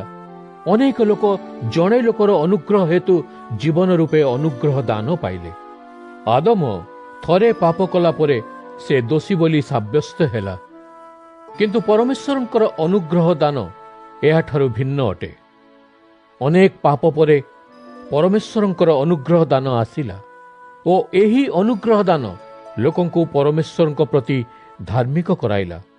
ଜଣେ ଲୋକ ପାପ କଲା, ସେଥିପାଇଁ ସେ ଜଣକ ଲାଗି ମୃତ୍ୟୁ ସମସ୍ତଙ୍କ ଉପରେ ରାଜତ୍ୱ କଲା। କିନ୍ତୁ ଏବେ କିଛି ଲୋକ ପରମେଶ୍ୱରଙ୍କ ପୂର୍ଣ୍ଣ ଦୟା ଓ ତାହାଙ୍କର ଧାର୍ମିକ ହେବା ଭଳି ବିରାଟ ଅନୁଗ୍ରହ ଦାନକୁ ମଧ୍ୟ ଗ୍ରହଣ କରନ୍ତି। ଏହା ନିଶ୍ଚିତ ଯେ ସେ ଲୋକମାନେ ପ୍ରକୃତ ଜୀବନ ପ୍ରାପ୍ତ କରିବେ ଓ ସେହି ଲୋକମାନେ ଯୀଶୁଖ୍ରୀଷ୍ଟଙ୍କ ଦ୍ୱାରା ଶାସନ କରିବେ। ଅତଏବ ଯେପରି ଆଦମର ଗୋଟିଏ ପାପ ସମସ୍ତ ଲୋକଙ୍କୁ ମୃତ୍ୟୁରେ ଦଣ୍ଡିତ କଲା, ସେହିଭଳି ଯୀଶୁଖ୍ରୀଷ୍ଟ କରିଥିବା ଗୋଟିଏ ଧାର୍ମିକ କାମ ସମସ୍ତ ଲୋକଙ୍କୁ ପରମେଶ୍ୱରଙ୍କ ପ୍ରତି ଧାର୍ମିକ କରି ରଖିବ ଓ ତାହା ସେହି ଲୋକମାନଙ୍କ ପାଇଁ ପ୍ରକୃତ ଜୀବନ ଆଣିଦେବ। ଜଣେ ଲୋକ ପରମେଶ୍ୱରଙ୍କୁ ଅବଜ୍ଞା କଲା ଓ ଅନେକ ଲୋକ ପାପୀ ହୋଇଗଲେ, କିନ୍ତୁ ସେହିପରି ଜଣେ ଲୋକ ପରମେଶ୍ୱରଙ୍କୁ ମାନିଲା ଓ ଅନେକ ଲୋକ ଧାର୍ମିକ ହୋଇଯିବେ। ଲୋକମାନେ ଅଧିକ ପାପ କରିବା ପାଇଁ ବ୍ୟବସ୍ଥା ଆସିଲା, କିନ୍ତୁ ଯେତେବେଳେ ଲୋକେ ଅଧିକ ପାପ କଲେ ପରମେଶ୍ୱର ସେମାନଙ୍କୁ ପ୍ରଚୁର ମାତ୍ରାରେ ତାହାଙ୍କ ଅନୁଗ୍ରହ ପ୍ରଦାନ କଲେ। ଆମ୍ଭମାନଙ୍କୁ ଶାସନ କରିବା ପାଇଁ ପାପ ଥରେ ମୃତ୍ୟୁକୁ ବ୍ୟବହାର କଲା, କିନ୍ତୁ ପରମେଶ୍ୱର ନିଜର ଅଧିକ ଅନୁଗ୍ରହ ପ୍ରଦାନ କଲେ, ଯାହାଦ୍ୱାରା ଅନୁଗ୍ରହ ଶାସନ କଲା ଓ ଲୋକେ ପରମେଶ୍ୱରଙ୍କ ପ୍ରତି ଧାର୍ମିକ ହୋଇ ରହିଲେ। ଆମ୍ଭ ପ୍ରଭୁ ଯୀଶୁ ଖ୍ରୀଷ୍ଟଙ୍କ ଦ୍ୱାରା ଏହା ଅନନ୍ତ ଜୀବନ ଆଣିଲା। ରୋମିଓ 6 ଅଧ୍ୟାୟ। ତାହେଲେ ତୁମାନେ ଭାବୁଛ ଯେ ଆମ୍ଭେ ସର୍ବଦା ପାପ କରି ଚାଲିଥିବା, ଯାହା ପାଇଁ ପରମେଶ୍ୱର ଆମ୍ଭକୁ ଆହୁରି ଅଧିକ ଅନୁଗ୍ରହ ପ୍ରଦାନ କରିବେ? ନା ଆମ୍ଭେ ଆମ୍ଭର ପୁରାତନ ପାପପୂର୍ଣ୍ଣ ଜୀବନ ପ୍ରତି ମରିଯାଇଛୁ, ତାହେଲେ ଆମ୍ଭେ ଆଉ ପାପ କରି ଚାଲିପାରିବା କି? ତୁମେମାନେ କ'ଣ ମନେ ରଖିଛ କି ଯେତେବେଳେ ଆମ୍ଭେ ସମସ୍ତେ ବାପ୍ତିଜିତ ହେଲୁ ସେତେବେଳେ ଯୀଶୁଖ୍ରୀଷ୍ଟଙ୍କର ଅଂଶ ହୋଇଗଲୁ। ଆମ୍ଭର ବାପ୍ତିଜିତ ହେବାରେ ଆମ୍ଭେ ତାହାଙ୍କର ମୃତ୍ୟୁର ମଧ୍ୟ ଭାଗିଦାର ହେଲୁ। ଅତଏବ ଆମ୍ଭେ ଯେତେବେଳେ ବାପ୍ତିଜିତ ହେଲୁ ଆମ୍ଭେ ଯୀଶୁଖ୍ରୀଷ୍ଟଙ୍କ ଭିତରେ ସମାଧିପ୍ରାପ୍ତ ହୋଇଗଲୁ ଓ ତାହାଙ୍କ ମୃତ୍ୟୁର ଭାଗିଦାର ହେଲୁ। ଖ୍ରୀଷ୍ଟଙ୍କ ସହିତ କବରସ୍ଥ ହେବା ଦ୍ୱାରା ଆମ୍ଭେ ପୁନରୁତ୍ଥିତ ହୋଇ ନୂତନ ଜୀବନଯାପନ କରିବା। ପରମ ପିତାଙ୍କର ଆଶ୍ଚର୍ଯ୍ୟ ଶକ୍ତି ଦ୍ୱାରା ଯେପରି ଖ୍ରୀଷ୍ଟ ମୃତ୍ୟୁରୁ ପୁନର୍ଜୀବିତ ହେଲେ ସେହିଭଳି ଏହା ଘଟିଲା। ଖ୍ରୀଷ୍ଟ ମୃତ୍ୟୁବରଣ କଲେ ଓ ଆମ୍ଭେ ମଧ୍ୟ ମୃତ୍ୟୁ ଦ୍ୱାରା ଖ୍ରୀଷ୍ଟଙ୍କ ସହିତ ସଂଯୁକ୍ତ ହୋଇଛୁ। ଖ୍ରୀଷ୍ଟ ମୃତ୍ୟୁରୁ ଜୀବିତ ହେବା ଭଳି ଆମ୍ଭେ ମଧ୍ୟ ମୃତ୍ୟୁରୁ ଜୀବିତ ହୋଇ ତାହାଙ୍କ ସହିତ ସଂଯୁକ୍ତ ହେବା। ଆମ୍ଭେ ଜାଣୁ ଯେ ଆମର ପୂର୍ବ ଜୀବନ ଖ୍ରୀଷ୍ଟଙ୍କ ସହିତ କ୍ରୁଶ ଉପରେ ତାହାଙ୍କ ସହିତ ମୃତ ହୋଇଯାଇଛି। ଆମ୍ଭର ପାପପୂର୍ଣ୍ଣ ଶରୀର ଆମ୍ଭ ଉପରେ ରାଜତ୍ୱ ନ କରିବା ପାଇଁ ଏପରି ଘଟିଲା। ତାପରେ ଆମ୍ଭେ ପାପର ଦାସ ହେବୁ ନାହିଁ। ଯେଉଁ ଲୋକ ମରିଯାଇଛି ସେ ପାପର ଦାସତ୍ୱରୁ ମୁକ୍ତ ହୋଇଯାଇଛି। ଆମ୍ଭେ ଯଦି ଖ୍ରୀଷ୍ଟଙ୍କ ସହିତ ମୃତ୍ୟୁବରଣ କରିଛୁ, ତାହେଲେ ଜାଣୁ ଯେ ଆମ୍ଭେ ମଧ୍ୟ ତାହାଙ୍କ ସହିତ ଜୀବିତ ରହିବା। ଖ୍ରୀଷ୍ଟ ମୃତ୍ୟୁରୁ ଉଠିଥିଲେ ଓ ଆମ୍ଭେ ଜାଣୁ ଯେ ସେ ପୁନଃ ମରିବେ ନାହିଁ।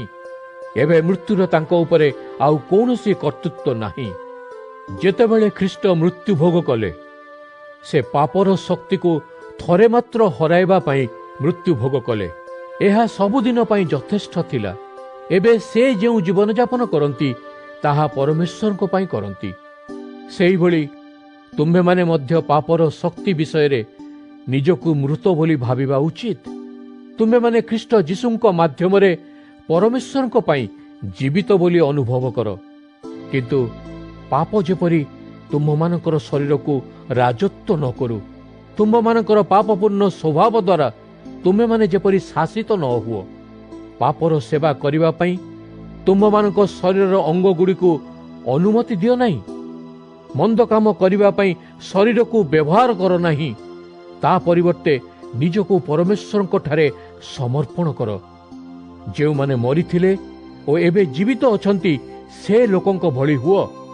ନିଜ ଶରୀରର ଅଙ୍ଗଗୁଡ଼ିକୁ ଭଲ କାମ କରିବା ପାଇଁ ପରମେଶ୍ୱରଙ୍କଠାରେ ସମର୍ପଣ କର। ପାପ ତୁମମାନଙ୍କର ସ୍ୱାମୀ ହେବ ନାହିଁ, କାରଣ ତୁମେମାନେ ବ୍ୟବସ୍ଥାର ବନ୍ଧନରେ ନୁହଁ, ତୁମେମାନେ ଏବେ ପରମେଶ୍ୱରଙ୍କ ଅନୁଗ୍ରହରେ ଜୀବିତ ଅଛ। ତାହେଲେ ଆମ୍ଭେ କ'ଣ କରିବା ଉଚିତ? ଆମ୍ଭେ ବ୍ୟବସ୍ଥାର ଅଧୀନ ନୁହଁ, କିନ୍ତୁ ଅନୁଗ୍ରହର ଅଧୀନ ବୋଲି କ'ଣ ପାପ କରି ଚାଲିଥିବା? ଅବଶ୍ୟ ନୁହେଁ। ଏହା ନିଶ୍ଚିତ ଭାବରେ ତୁମେମାନେ ଜାଣ ଯେ ଯେତେବେଳେ ତୁମେମାନେ ଦାସ ଭଳି ନିଜକୁ ସମର୍ପଣ କର, ସେତେବେଳେ ତୁମେମାନେ ପ୍ରକୃତରେ ସେଇ ଲୋକର ଦାସ ଅଟ।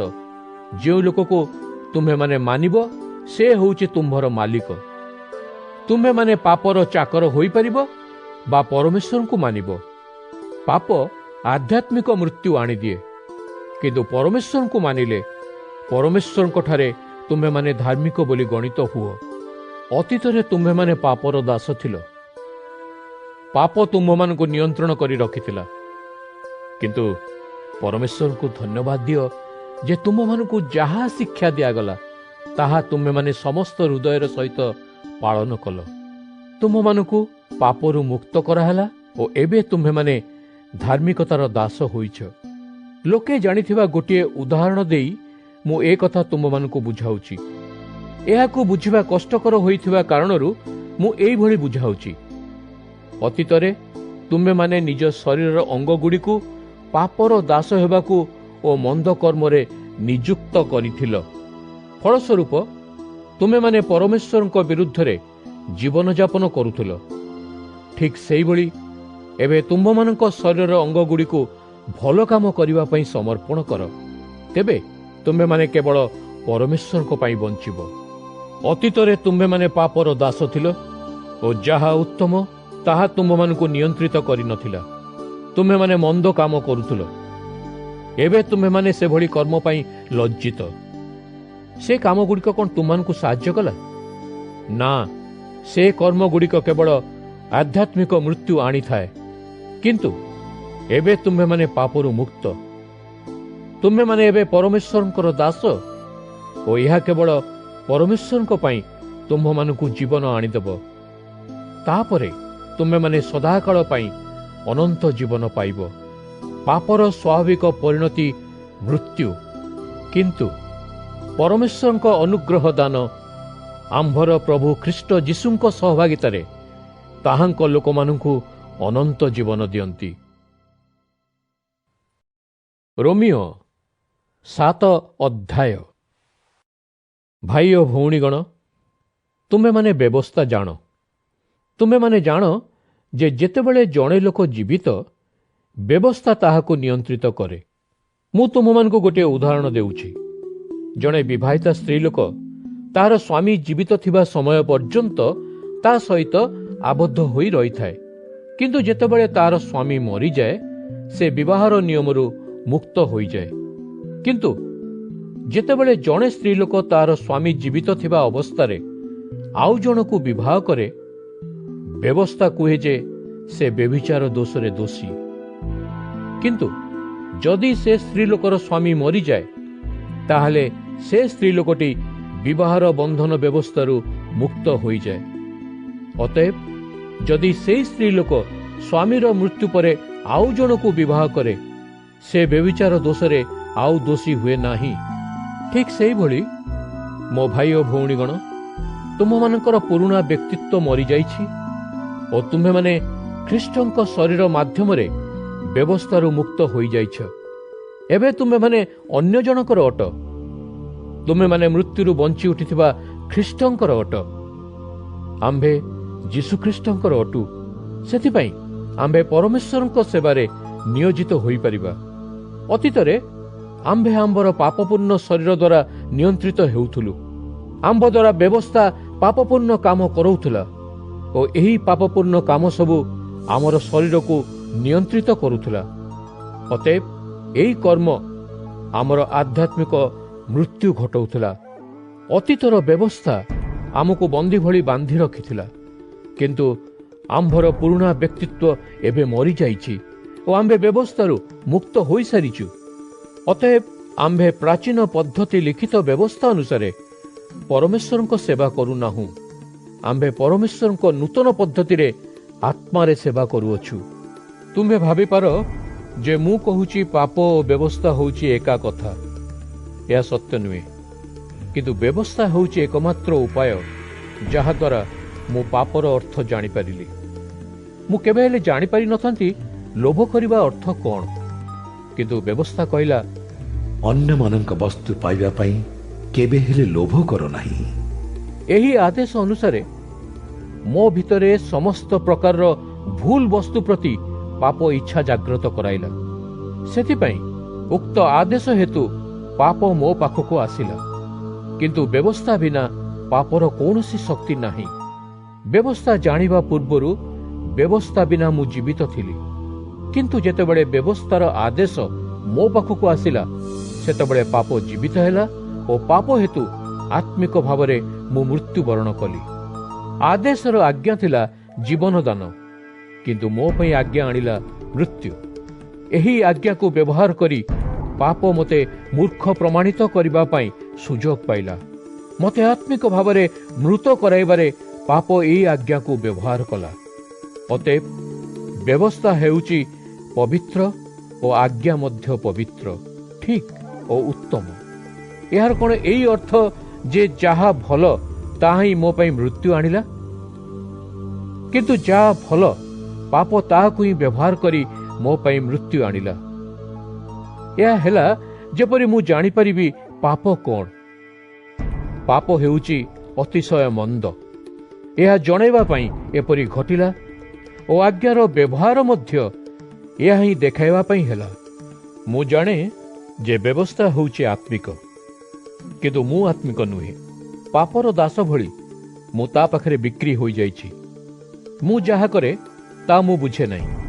ଯେଉଁ ଭଲ କାମ ମୁଁ କରିବାକୁ ଇଚ୍ଛା କରେ ମୁଁ କରେ ନାହିଁ, ଓ ଯେଉଁ ମନ୍ଦ କାମ କରିବାକୁ ମୁଁ ଘୃଣା କରେ ସେହି କାମ କରେ। ଯେଉଁ କାମ କରିବାକୁ ମୁଁ ଚାହେଁ ନାହିଁ, ଯଦି ମୁଁ ତାହା କରେ, ତାହାର ଅର୍ଥ ଯେ ବ୍ୟବସ୍ଥା ଭଲ ବୋଲି ମୁଁ ସମର୍ଥନ କରେ। କିନ୍ତୁ ମୁଁ ପ୍ରକୃତରେ ଏହି ମନ୍ଦ କର୍ମ କରିନଥାଏ। ମୋ ଭିତରେ ଥିବା ପାପର ସ୍ୱଭାବ ଏହି ସବୁ କାମ କରେ।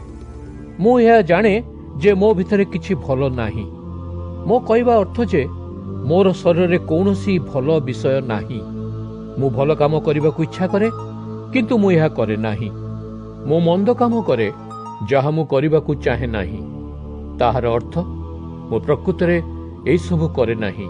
ମୋ ଭିତରେ ଥିବା ପାପ ଏହିସବୁ କାମ କରେ। ସେହିଭଳି ମୁଁ ଏହି ବ୍ୟବସ୍ଥାଟି ଶିଖିଛି। ଯେତେବେଳେ ମୁଁ ଭଲ କାମ କହିବାକୁ ଇଚ୍ଛା କରେ, ମନ୍ଦ ମୋ ପାଖେ ଉପସ୍ଥିତ ଥାଏ। ମୋ ମନରେ ମୁଁ ପରମେଶ୍ୱରଙ୍କର ବ୍ୟବସ୍ଥାରେ ସୁଖୀ, କିନ୍ତୁ ମୋ ଶରୀରରେ ମୁଁ ଆଉ ଗୋଟିଏ ବ୍ୟବସ୍ଥା କାମ କରୁଥିବାର ଦେଖୁଛି। ସେମାନେ ଗ୍ରହଣ କରୁଥିବା ବ୍ୟବସ୍ଥା ସହିତ ମୋ ଶରୀରର ବ୍ୟବସ୍ଥା ସଂଘର୍ଷ କରୁଛି। ମୋ ଶରୀରରେ କାମ କରୁଥିବା ଏହି ବ୍ୟବସ୍ଥାଟି ପାପର ବ୍ୟବସ୍ଥା ଅଟେ ଓ ସେହି ବ୍ୟବସ୍ଥା ମୋତେ ବନ୍ଦୀ କରି ପକାଏ। ଏହା ଭୟଙ୍କର ଅଟେ। ମୋତେ ଏହି ଶରୀରରୁ ଯାହା ମୋ ପାଇଁ ମୃତ୍ୟୁ ଆଣେ କିଏ ରକ୍ଷା କରିବ? ପରମେଶ୍ୱର ମୋତେ ରକ୍ଷା କରିବେ। ଆମ୍ଭ ପ୍ରଭୁ ଯୀଶୁଖ୍ରୀଷ୍ଟଙ୍କ ମାଧ୍ୟମରେ ପରମେଶ୍ୱରଙ୍କ ଧନ୍ୟବାଦ ହେଉ। ଅତଏବ ମୋ ମନ ସହିତ ମୁଁ ପରମେଶ୍ୱରଙ୍କ ବ୍ୟବସ୍ଥାର ଦାସ, କିନ୍ତୁ ପାପପୂର୍ଣ୍ଣ ସ୍ୱଭାବରେ ମୁଁ ପାପଯୁକ୍ତ ନିୟମର ଦାସ। ରୋମିଓ 8 ଅଧ୍ୟାୟ। ଅତଏବ ଏବେ ଯେଉଁମାନେ ଖ୍ରୀଷ୍ଟ ଯୀଶୁଙ୍କଠାରେ ଅଛନ୍ତି, ସେମାନେ ଦୋଷୀ ବୋଲି ବିଚାରିତ ହୁଅନ୍ତି ନାହିଁ। ମୁଁ ଦୋଷୀ ବୋଲି ବିଚାରିତ ହେଉନାହିଁ କାହିଁକି? କାରଣ ଯୀଶୁଙ୍କଠାରେ ଆତ୍ମାର ବ୍ୟବସ୍ଥା ଜୀବନ ଦିଏ ଓ ତାହା ମୋତେ ମୁକ୍ତ କରିଛି। ପାପ ଓ ମୃତ୍ୟୁ ଆଣୁଥିବା ବ୍ୟବସ୍ଥାରୁ ଏହା ମୋତେ ମୁକ୍ତ କରିଛି। ଆମ୍ଭର ପାପପୂର୍ଣ୍ଣ ସ୍ୱଭାବ ଦ୍ୱାରା ବ୍ୟବସ୍ଥା ଶକ୍ତିହୀନ ହୋଇପାରେ, କିନ୍ତୁ ବ୍ୟବସ୍ଥା ଯାହା କରିପାରି ନଥିଲା ତାହା ପରମେଶ୍ୱର କଲେ। ପରମେଶ୍ୱର ନିଜର ପୁତ୍ରକୁ ସେହି ମାନବ ଶରୀର ପ୍ରଦାନ କରି ପୃଥିବୀକୁ ପଠାଇଲେ, ଯେଉଁ ଶରୀରକୁ ଅନ୍ୟମାନେ ପାପ କାମରେ ଲଗାନ୍ତି। ପାପର ପ୍ରାୟଶ୍ଚିତ ପାଇଁ ପରମେଶ୍ୱର ତାହାଙ୍କ ପୁତ୍ରଙ୍କୁ ପଠାଇଲେ। ସେଥିପାଇଁ ପରମେଶ୍ୱର ପାପକୁ ବିନାଶ କରିବା ପାଇଁ ମାନବ ଶରୀରକୁ ବ୍ୟବହାର କଲେ। ବ୍ୟବସ୍ଥା ଆମକୁ ଯେପରି ହେବା ପାଇଁ ଚାହେଁ ସେହିଭଳି ହେବା ପାଇଁ ପରମେଶ୍ୱର ଏପରି କଲେ। ଆମ୍ଭେ ଏବେ ପାପପୂର୍ଣ୍ଣ ମାନବ ସ୍ୱଭାବ ଅନୁସାରେ ନୁହେଁ, ବରଂ ଆତ୍ମା ଅନୁସାରେ ଜୀବନଯାପନ କରୁଛୁ। ଯେଉଁ ଲୋକମାନେ ତାହାଙ୍କର ପାପପୂର୍ଣ୍ଣ ଶରୀର ଅନୁସାରେ ଜୀବନଯାପନ କରନ୍ତି, ସେମାନେ ସବୁବେଳେ ତାହାଙ୍କ ପାପପୂର୍ଣ୍ଣ ଶରୀରର କଥା ଅନୁସାରେ ଚିନ୍ତା କରନ୍ତି। କିନ୍ତୁ ଯେଉଁ ଲୋକମାନେ ଆତ୍ମା ଅନୁସାରେ ଜୀବନଯାପନ କରନ୍ତି, ସେମାନେ ସର୍ବଦା ଆତ୍ମା ଅନୁସାରେ ଚିନ୍ତା କରନ୍ତି। ଯଦି ଜଣେ ଲୋକର ବିଚାର ପାପପୂର୍ଣ୍ଣ ଶରୀର ଦ୍ୱାରା ନିୟନ୍ତ୍ରିତ ହୁଏ, ତାହେଲେ ଆତ୍ମିକ ମୃତ୍ୟୁ ହୁଏ। କିନ୍ତୁ ଯଦି ଜଣକର ବିଚାର ଆତ୍ମା ଦ୍ୱାରା ନିୟନ୍ତ୍ରିତ ହୁଏ, ତାହେଲେ ସେଠାରେ ଜୀବନ ଓ ଶାନ୍ତି ଅଛି। ଏହା କାହିଁକି ସତ୍ୟ? କାରଣ ଯଦି ଜଣେ ଲୋକର ବିଚାର ତାହାର ପାପପୂର୍ଣ୍ଣ ଶରୀର ଦ୍ୱାରା ନିୟନ୍ତ୍ରିତ ହୁଏ, ତାହେଲେ ସେ ଲୋକ ପରମେଶ୍ୱରଙ୍କର ବିରୋଧୀ। ସେ ଲୋକ ପରମେଶ୍ୱରଙ୍କର ବ୍ୟବସ୍ଥା ମାନିବାକୁ ମନା କରେ। ପ୍ରକୃତରେ ସେ ଲୋକ ପରମେଶ୍ୱରଙ୍କର ବ୍ୟବସ୍ଥା ମାନିବା ପାଇଁ ଅସମର୍ଥ। ଯେଉଁ ଲୋକମାନେ ତାହାଙ୍କର ପାପପୂର୍ଣ୍ଣ ଶରୀର ଦ୍ୱାରା ଶାସିତ, ସେମାନେ ପରମେଶ୍ୱରଙ୍କୁ ଖୁସି କରିପାରିବେ ନାହିଁ। କିନ୍ତୁ ତୁମ୍ଭେମାନେ ନିଜର ପାପପୂର୍ଣ୍ଣ ଶରୀର ଦ୍ୱାରା ଶାସିତ ନୁହଁ। ଯଦି ପ୍ରକୃତରେ ଖ୍ରୀଷ୍ଟଙ୍କର ଆତ୍ମା ତୁମ୍ଭମାନଙ୍କ ଭିତରେ ଅଛି, ତାହେଲେ ତୁମ୍ଭେମାନେ ଆତ୍ମା ଦ୍ୱାରା ଶାସିତ ହେଉଛ। କିନ୍ତୁ ଯଦି କୌଣସି ଲୋକ ଭିତରେ ଖ୍ରୀଷ୍ଟଙ୍କର ଆତ୍ମା ନାହିଁ, ତାହେଲେ ସେ ଲୋକ ଖ୍ରୀଷ୍ଟଙ୍କର ନୁହେଁ। ପାପ ହେତୁ ତୁମ୍ଭମାନଙ୍କ ଶରୀର ସବୁବେଳେ ମୃତ ହୋଇ ରହିବ। କିନ୍ତୁ ଯଦି ଖ୍ରୀଷ୍ଟ ତୁମ୍ଭମାନଙ୍କ ଭିତରେ ଅଛନ୍ତି, ତାହେଲେ ଆତ୍ମା ତୁମ୍ଭମାନଙ୍କୁ ଜୀବନ ପ୍ରଦାନ କରିବେ। କାରଣ ଖ୍ରୀଷ୍ଟ ତୁମ୍ଭମାନଙ୍କୁ ପରମେଶ୍ୱରଙ୍କ ସହିତ ଧାର୍ମିକ କରିଛନ୍ତି। ପରମେଶ୍ୱର ଯୀଶୁଙ୍କୁ ମୃତ୍ୟୁରୁ ପୁନର୍ଜୀବିତ କରିଛନ୍ତି। ଓ ଯଦି ପରମେଶ୍ୱରଙ୍କର ଆତ୍ମା ତୁମ୍ଭମାନଙ୍କ ଭିତରେ ଅଛି, ତାହେଲେ ତୁମ୍ଭମାନଙ୍କର ମୃତ ଶରୀରକୁ ମଧ୍ୟ ସେ ତାହାଙ୍କର ଆତ୍ମାଙ୍କ ଦ୍ୱାରା ଜୀବନ ପ୍ରଦାନ କରିବେ। ସୁତରାଂ ମୋ ଭାଇ ଓ ଭଉଣୀମାନେ, ଆମ୍ଭ ପାପପୂର୍ଣ୍ଣ ଶରୀର ଦ୍ୱାରା ଆମ୍ଭେ ଶାସିତ ନୋହୁଁ। ଆମ୍ଭେ ଆମର ପାପପୂର୍ଣ୍ଣ ଶରୀରର ଇଚ୍ଛା ଅଧୀନରେ ନୋହୁଁ। ଯଦି ତୁମେମାନେ ତୁମ୍ଭ ପାପପୂର୍ଣ୍ଣ ଶରୀର ଅନୁସାରେ ମନ୍ଦ କାମ ପାଇଁ ନିଜ ଜୀବନକୁ ବ୍ୟବହାର କର, ତାହେଲେ ତୁମେମାନେ ଆତ୍ମିକ ରୂପରେ ମରିଯିବ। କିନ୍ତୁ ଯଦି ତୁମେମାନେ ଆତ୍ମାଙ୍କୁ ଶରୀର ମାଧ୍ୟମରେ ମନ୍ଦ କାମ କରିବାକୁ ରୋକିବା ପାଇଁ ବ୍ୟବହାର କର, ତାହେଲେ ତୁମେମାନେ ପ୍ରକୃତ ଜୀବନ ପାଇବ। ଯେଉଁମାନେ ନିଜ ଜୀବନରେ ପରମେଶ୍ୱରଙ୍କର ଆତ୍ମାଙ୍କୁ ନେତୃତ୍ୱ ଦିଅନ୍ତି, ସେମାନେ ପରମେଶ୍ୱରଙ୍କର ପ୍ରକୃତ ସନ୍ତାନ। ଯେଉଁ ଆତ୍ମାକୁ ଆମ୍ଭେ ପାଇଛୁ, ସେ ଆତ୍ମା ଆମ୍ଭକୁ ଆଉ ଦାସ ହେବାକୁ ଦେବେ ନାହିଁ, କି ଆମ୍ଭ ପାଇଁ ଭୟର କାରଣ ହେବେ ନାହିଁ। ଆମ୍ଭ ଭିତରେ ଯେଉଁ ଆତ୍ମା ଅଛନ୍ତି, ସେ ଆମ୍ଭକୁ ପରମେଶ୍ୱରଙ୍କର ସନ୍ତାନ କରିଦିଅନ୍ତି ଓ ସେହି ଆତ୍ମାଙ୍କ ସହିତ ଆମ୍ଭେ କହୁ, ପିତା, ପ୍ରିୟ ପିତା। ଆମ୍ଭେ ପରମେଶ୍ୱରଙ୍କର ସନ୍ତାନ ବୋଲି କହିବା ଲାଗି ସେହି ଆତ୍ମା ଆମ୍ଭ ଆତ୍ମା ସହିତ ଯୋଡ଼ି ହୁଅନ୍ତି। ଆମ୍ଭେ ଯଦି ପରମେଶ୍ୱରଙ୍କର ସନ୍ତାନ, ତାହେଲେ ପରମେଶ୍ୱର ତାହାଙ୍କ ଲୋକଙ୍କ ପାଇଁ ଯେଉଁ ଆଶୀର୍ବାଦ ରଖିଛନ୍ତି, ତାହା ଆମ୍ଭକୁ ମିଳିବ। ଆମ୍ଭେ ଏହା ପରମେଶ୍ୱରଙ୍କଠାରୁ ପାଇବୁ। ଖ୍ରୀଷ୍ଟଙ୍କ ସହିତ ଆମ୍ଭେ ମଧ୍ୟ ଏହି ଆଶୀର୍ବାଦ ପାଇବୁ। କିନ୍ତୁ ଖ୍ରୀଷ୍ଟଙ୍କ ଭଳି ଆମ୍ଭେ କଷ୍ଟ ପାଇବା ଦରକାର। ତାହେଲେ ଖ୍ରୀଷ୍ଟଙ୍କ ଭଳି ଆମ୍ଭେ ମଧ୍ୟ ମହିମାର ଅଧିକାରୀ ହେବା। ଆମ୍ଭେ ଦୁଃଖ ଭୋଗ କରୁଛୁ, କିନ୍ତୁ ଯେଉଁ ଗୌରବ ଆମ୍ଭକୁ ଭବିଷ୍ୟତରେ ମିଳିବ, ତାହା ତୁଳନାରେ ଆମ୍ଭର ବର୍ତ୍ତମାନର ଦୁଃଖ କିଛି ନୁହେଁ। ପରମେଶ୍ୱର ଯାହା କିଛି ସୃଷ୍ଟି କରିଛନ୍ତି, ସେହିସବୁ ବଡ଼ ଆଶାରେ ସେହି ସମୟକୁ ଅପେକ୍ଷା କରିଛନ୍ତି ଯେ କେତେବେଳେ ପରମେଶ୍ୱର ସଂସାରକୁ ଜଣାଇଦେବେ ଯେ କେଉଁମାନେ ତାହାଙ୍କର ସନ୍ତାନ ଅଟନ୍ତି। ସମଗ୍ର ସଂସାର ଏହି ଘଟଣା ଘଟିବା ପାଇଁ ଚାହିଁ ରହିଛି। ପରମେଶ୍ୱର ଯାହା କିଛି ସୃଷ୍ଟି କରିଥିଲେ, ତାହା ଅସାର ହୋଇଗଲା। ଏହା ସଂସାରର ପସନ୍ଦ ନଥିଲା, କିନ୍ତୁ ପରମେଶ୍ୱର ଏହା କରିବା ପାଇଁ ସ୍ଥିର କରିଥିଲେ। କିନ୍ତୁ ଏହି ଭରସା ଥିଲା, ଯେପରି ପରମେଶ୍ୱର ସୃଷ୍ଟି କରିଥିବା ପ୍ରତ୍ୟେକ ବସ୍ତୁ ବିନାଶରୁ ମୁକ୍ତ ହେବ। ଏହି ଭରସା ଥିଲା ଯେ ପରମେଶ୍ୱରଙ୍କ ସନ୍ତାନମାନଙ୍କ ପାଇଁ ଯାହା କିଛି ନିର୍ମିତ ହୋଇଛି ସେଗୁଡ଼ିକ ସେହି ସ୍ୱାଚ୍ଛନ୍ଦ୍ୟ ଓ ମହିମାର ଭାଗୀ ହେବେ। ଆମ୍ଭେ ଜାଣୁ ଯେ ପରମେଶ୍ୱରଙ୍କ ନିର୍ମିତ ପ୍ରତ୍ୟେକ ବିଷୟ ଏବେ ସୁଦ୍ଧା ସନ୍ତାନକୁ ଜନ୍ମ ଦେବା ପ୍ରସବ ବେଦନା ସହିତ ପ୍ରତୀକ୍ଷାରତ ସ୍ତ୍ରୀ ଲୋକ ଭଳି ଅପେକ୍ଷାରେ ଅଛି। କେବଳ ଜଗତ ନୁହେଁ, ଆମ୍ଭେ ମଧ୍ୟ ସେହିପରି ବେଦନାପୂର୍ବକ ଅପେକ୍ଷାରେ ଅଛୁ। ପରମେଶ୍ୱରଙ୍କ ପ୍ରତିଜ୍ଞାର ପ୍ରଥମ ଫଳସ୍ୱରୂପ ଆମ୍ଭେ ଆତ୍ମାକୁ ପାଇଲୁ। ସେଥିପାଇଁ ଆମ୍ଭେ ଅପେକ୍ଷା କରିଛୁ ଯେ ପରମେଶ୍ୱର ଆମ୍ଭକୁ ତାହାଙ୍କର ନିଜ ସନ୍ତାନ ଭାବେ ସୃଷ୍ଟି କରିବା କାମ ସମାପ୍ତ କରନ୍ତୁ। ଅର୍ଥାତ୍ ଆମ୍ଭେମାନେ ଶରୀରଗୁଡ଼ିକ ମୁକ୍ତି ପାଇଁ ଅପେକ୍ଷା କରିଛୁ। ଆମ୍ଭେ ପରିତ୍ରାଣ ପାଇଥିଲୁ ଓ ଆମ୍ଭର ଏହି ଭରସା ଅଛି। ଯାହା ପାଇଁ ଆମ୍ଭେ ଭରସା କରୁଛୁ, ଯଦି ଆମେ ତାହାକୁ ଦେଖିପାରୁ ତାହେଲେ ତାହା ପ୍ରକୃତରେ ଭରସା ନୁହେଁ। ମଣିଷ ଯାହା ତା ପାଖରେ ଏବେ ଅଛି ସେଗୁଡ଼ିକ ପାଇଁ ଭରସା କରେ ନାହିଁ, କିନ୍ତୁ ଯାହା ଆମ୍ଭ ପାଖରେ ଏବେ ସୁଦ୍ଧା ନାହିଁ ତା ପାଇଁ ଆମ୍ଭେ ଭରସାରେ ଅଛୁ। ଆମ୍ଭେ ଏହା ପାଇଁ ଧୈର୍ଯ୍ୟପୂର୍ବକ ଅପେକ୍ଷା କରି ରହିଛୁ। ଆତ୍ମା ମଧ୍ୟ ଆମ୍ଭକୁ ସାହାଯ୍ୟ କରୁଛନ୍ତି। ଆମ୍ଭେ ଅତି ଦୁର୍ବଳ, କିନ୍ତୁ ଆତ୍ମା ଆମର ଦୁର୍ବଳତାରେ ଆମକୁ ସାହାଯ୍ୟ କରୁଛନ୍ତି। କ'ଣ ଓ କିପରି ପ୍ରାର୍ଥନା କରିବା ଉଚିତ ତାହା ଆମ୍ଭେ ଜାଣୁନାହୁଁ, କିନ୍ତୁ ଆତ୍ମା ନିଜ ତରଫରୁ ପରମେଶ୍ୱରଙ୍କୁ ଆମ୍ଭ ପାଇଁ ପ୍ରାର୍ଥନା କରନ୍ତି। ଆତ୍ମା ଆମ୍ଭ ପାଇଁ ପରମେଶ୍ୱରଙ୍କଠାରେ ନିବେଦନ କରନ୍ତି। ଆତ୍ମା ଯେତେ ଗଭୀର ଭାବନା ସହିତ ପରମେଶ୍ୱରଙ୍କୁ କୁହନ୍ତି ତାହା ଶବ୍ଦରେ ବର୍ଣ୍ଣନା କରାଯାଇପାରିବ ନାହିଁ। ଲୋକମାନଙ୍କର ହୃଦୟରେ କ'ଣ ଅଛି ପରମେଶ୍ୱର ତାହା ଦେଖିପାରନ୍ତି। ପରମେଶ୍ୱର ଆତ୍ମାର ମନରେ କ'ଣ ଅଛି ତାହା ଜାଣନ୍ତି, କାରଣ ଆତ୍ମା ପରମେଶ୍ୱର ଯେପରି ଇଚ୍ଛା କରନ୍ତି ସେହିଭଳି ତାଙ୍କ ଲୋକମାନଙ୍କ ପାଇଁ କରନ୍ତି। ଆମ୍ଭେ ଜାଣୁ ଯେ ଯେଉଁମାନେ ତାହାଙ୍କୁ ପ୍ରେମ କରନ୍ତି ସେମାନଙ୍କ ପାଇଁ ପରମେଶ୍ୱର ପ୍ରତ୍ୟେକ ବିଷୟରେ ମଙ୍ଗଳ ଜନ୍ମାନ୍ତି।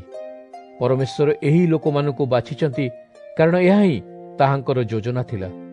ପରମେଶ୍ୱର ଜଗତ ନିର୍ମାଣ କରିବା ପୂର୍ବରୁ ଏହି ଲୋକମାନଙ୍କୁ ଜଣାଇଥିଲେ ଏବଂ ପରମେଶ୍ୱର ନିର୍ଣ୍ଣୟ କରିଥିଲେ ଯେ ସେହି ଲୋକମାନେ ତାହାଙ୍କର ପୁତ୍ର ଭଳି ହୁଅନ୍ତୁ। ତାହେଲେ ଯୀଶୁ ଅନେକ ଭାଇ ଓ ଭଉଣୀମାନଙ୍କ ଭିତରେ ପ୍ରଥମ ଜାତ ବୋଲି ଧରା ହେବେ। ପରମେଶ୍ୱରଙ୍କ ଯୋଜନା ସେମାନଙ୍କ ପାଇଁ ହେଲା ଯେ ସେମାନେ ତାହାଙ୍କର ପୁତ୍ର ଭଳି ହେବେ। ସେ ଏହି ଲୋକମାନଙ୍କୁ ଡାକିଲେ। ପରମେଶ୍ୱର ସେମାନଙ୍କୁ ନିଜ ପ୍ରତି ଧାର୍ମିକ କଲେ ଏବଂ ପରମେଶ୍ୱର ଯେଉଁମାନଙ୍କୁ ନିଜ ପ୍ରତି ଧାର୍ମିକ କଲେ ସେହି ଲୋକମାନଙ୍କୁ ମହିମାନ୍ୱିତ କଲେ। ସେଥିପାଇଁ ଆମ୍ଭେ ଏହି ବିଷୟରେ କ'ଣ କହିବା? ଯଦି ପରମେଶ୍ୱର ଆମ୍ଭ ସହିତ ଅଛନ୍ତି ତାହେଲେ କୌଣସି ଲୋକ ଆମ୍ଭକୁ ପରାଜିତ କରିପାରିବ ନାହିଁ। ପରମେଶ୍ୱର ଆମ୍ଭ ପାଇଁ ସବୁ କିଛି କରିବେ। ପରମେଶ୍ୱର ନିଜର ପୁତ୍ରକୁ ସୁଦ୍ଧା ଧରି ରଖିଲେ ନାହିଁ, କିନ୍ତୁ ଆମ ସମସ୍ତଙ୍କ ପାଇଁ ଦେଇଦେଲେ। ଏଣୁ ସେ ତାଙ୍କ ସହ ଆମକୁ ସବୁ ବିଷୟ ଦେବେ। ପରମେଶ୍ୱର ଯାହାଙ୍କୁ ବାଛିଛନ୍ତି ସେ ଲୋକମାନଙ୍କୁ କିଏ ବା ଅଭିଯୁକ୍ତ କରିପାରିବ? କେହି ନୁହେଁ। ପରମେଶ୍ୱର ହିଁ ସେହି ଲୋକମାନଙ୍କୁ ଧାର୍ମିକ କରନ୍ତି। କିଏ କହିପାରିବ ଯେ ପରମେଶ୍ୱରଙ୍କ ଲୋକମାନେ ଦୋଷୀ? କେହି ନୁହେଁ। ଆମ୍ଭ ପାଇଁ ଯୀଶୁଖ୍ରୀଷ୍ଟ ମୃତ୍ୟୁଭୋଗ କଲେ, କିନ୍ତୁ ତାହା ହିଁ ସବୁକିଛି ନୁହେଁ। ସେ ମୃତ୍ୟୁରୁ ମଧ୍ୟ ଜୀବିତ ହେଲେ। ସେ ଏବେ ପରମେଶ୍ୱରଙ୍କ ଡାହାଣ ପଟରେ ଅଛନ୍ତି ଓ ଆମ୍ଭ ପାଇଁ ପରମେଶ୍ୱରଙ୍କୁ ନିବେଦନ କରୁଛନ୍ତି। ଖ୍ରୀଷ୍ଟଙ୍କର ପ୍ରେମଠାରୁ ଆମ୍ଭକୁ କିଏ କ'ଣ ଅଲଗା କରିପାରେ? ନା। କଷ୍ଟ କ'ଣ ଆମକୁ ଖ୍ରୀଷ୍ଟଙ୍କର ପ୍ରେମରୁ ଅଲଗା କରିପାରେ? ନା। ସମସ୍ୟା ବା ତାଡ଼ନା କ'ଣ ଖ୍ରୀଷ୍ଟଙ୍କର ଶତ୍ରୁମାନଙ୍କର ଆଘାତ ଆମ୍ଭକୁ ଖ୍ରୀଷ୍ଟଙ୍କର ପ୍ରେମରୁ ଅଲଗା କରିପାରେ? ନା। ଯଦି ଆମ ପାଖରେ ଖାଦ୍ୟ ବା ଲୁଗାପଟା ନାହିଁ ତାହେଲେ ତାହା କ'ଣ ଖ୍ରୀଷ୍ଟଙ୍କର ପ୍ରେମରୁ ଆମ୍ଭକୁ ଅଲଗା କରିପାରେ? ନା। ବିପଦ ବା ମୃତ୍ୟୁ ହେଉନା କାହିଁକି ତାହା କ'ଣ ଆମ୍ଭକୁ ଖ୍ରୀଷ୍ଟଙ୍କର ପ୍ରେମରୁ ଅଲଗା କରିପାରେ? ନା। ଶାସ୍ତ୍ରରେ ଏହିପରି ଲେଖା ଅଛି, ତୁମ୍ଭ ପାଇଁ ଚିରଦିନ ଆମ୍ଭେ ନିହତ ହେଉଅଛୁ। ଲୋକ ଭାବୁଛନ୍ତି ଆମ୍ଭର ମୂଲ୍ୟ ବଳି ହେବାକୁ ଥିବା ମେଣ୍ଢାମାନଙ୍କ ଠାରୁ ଅଧିକ କିଛି ନୁହେଁ। କିନ୍ତୁ ଏସବୁରେ ଆମ୍ଭ ପ୍ରତି ପ୍ରେମ ପ୍ରଦର୍ଶିତ କରିଥିବା ପରମେଶ୍ୱରଙ୍କ ଦ୍ୱାରା ଆମେ ପୂର୍ଣ୍ଣ ବିଜୟୀ।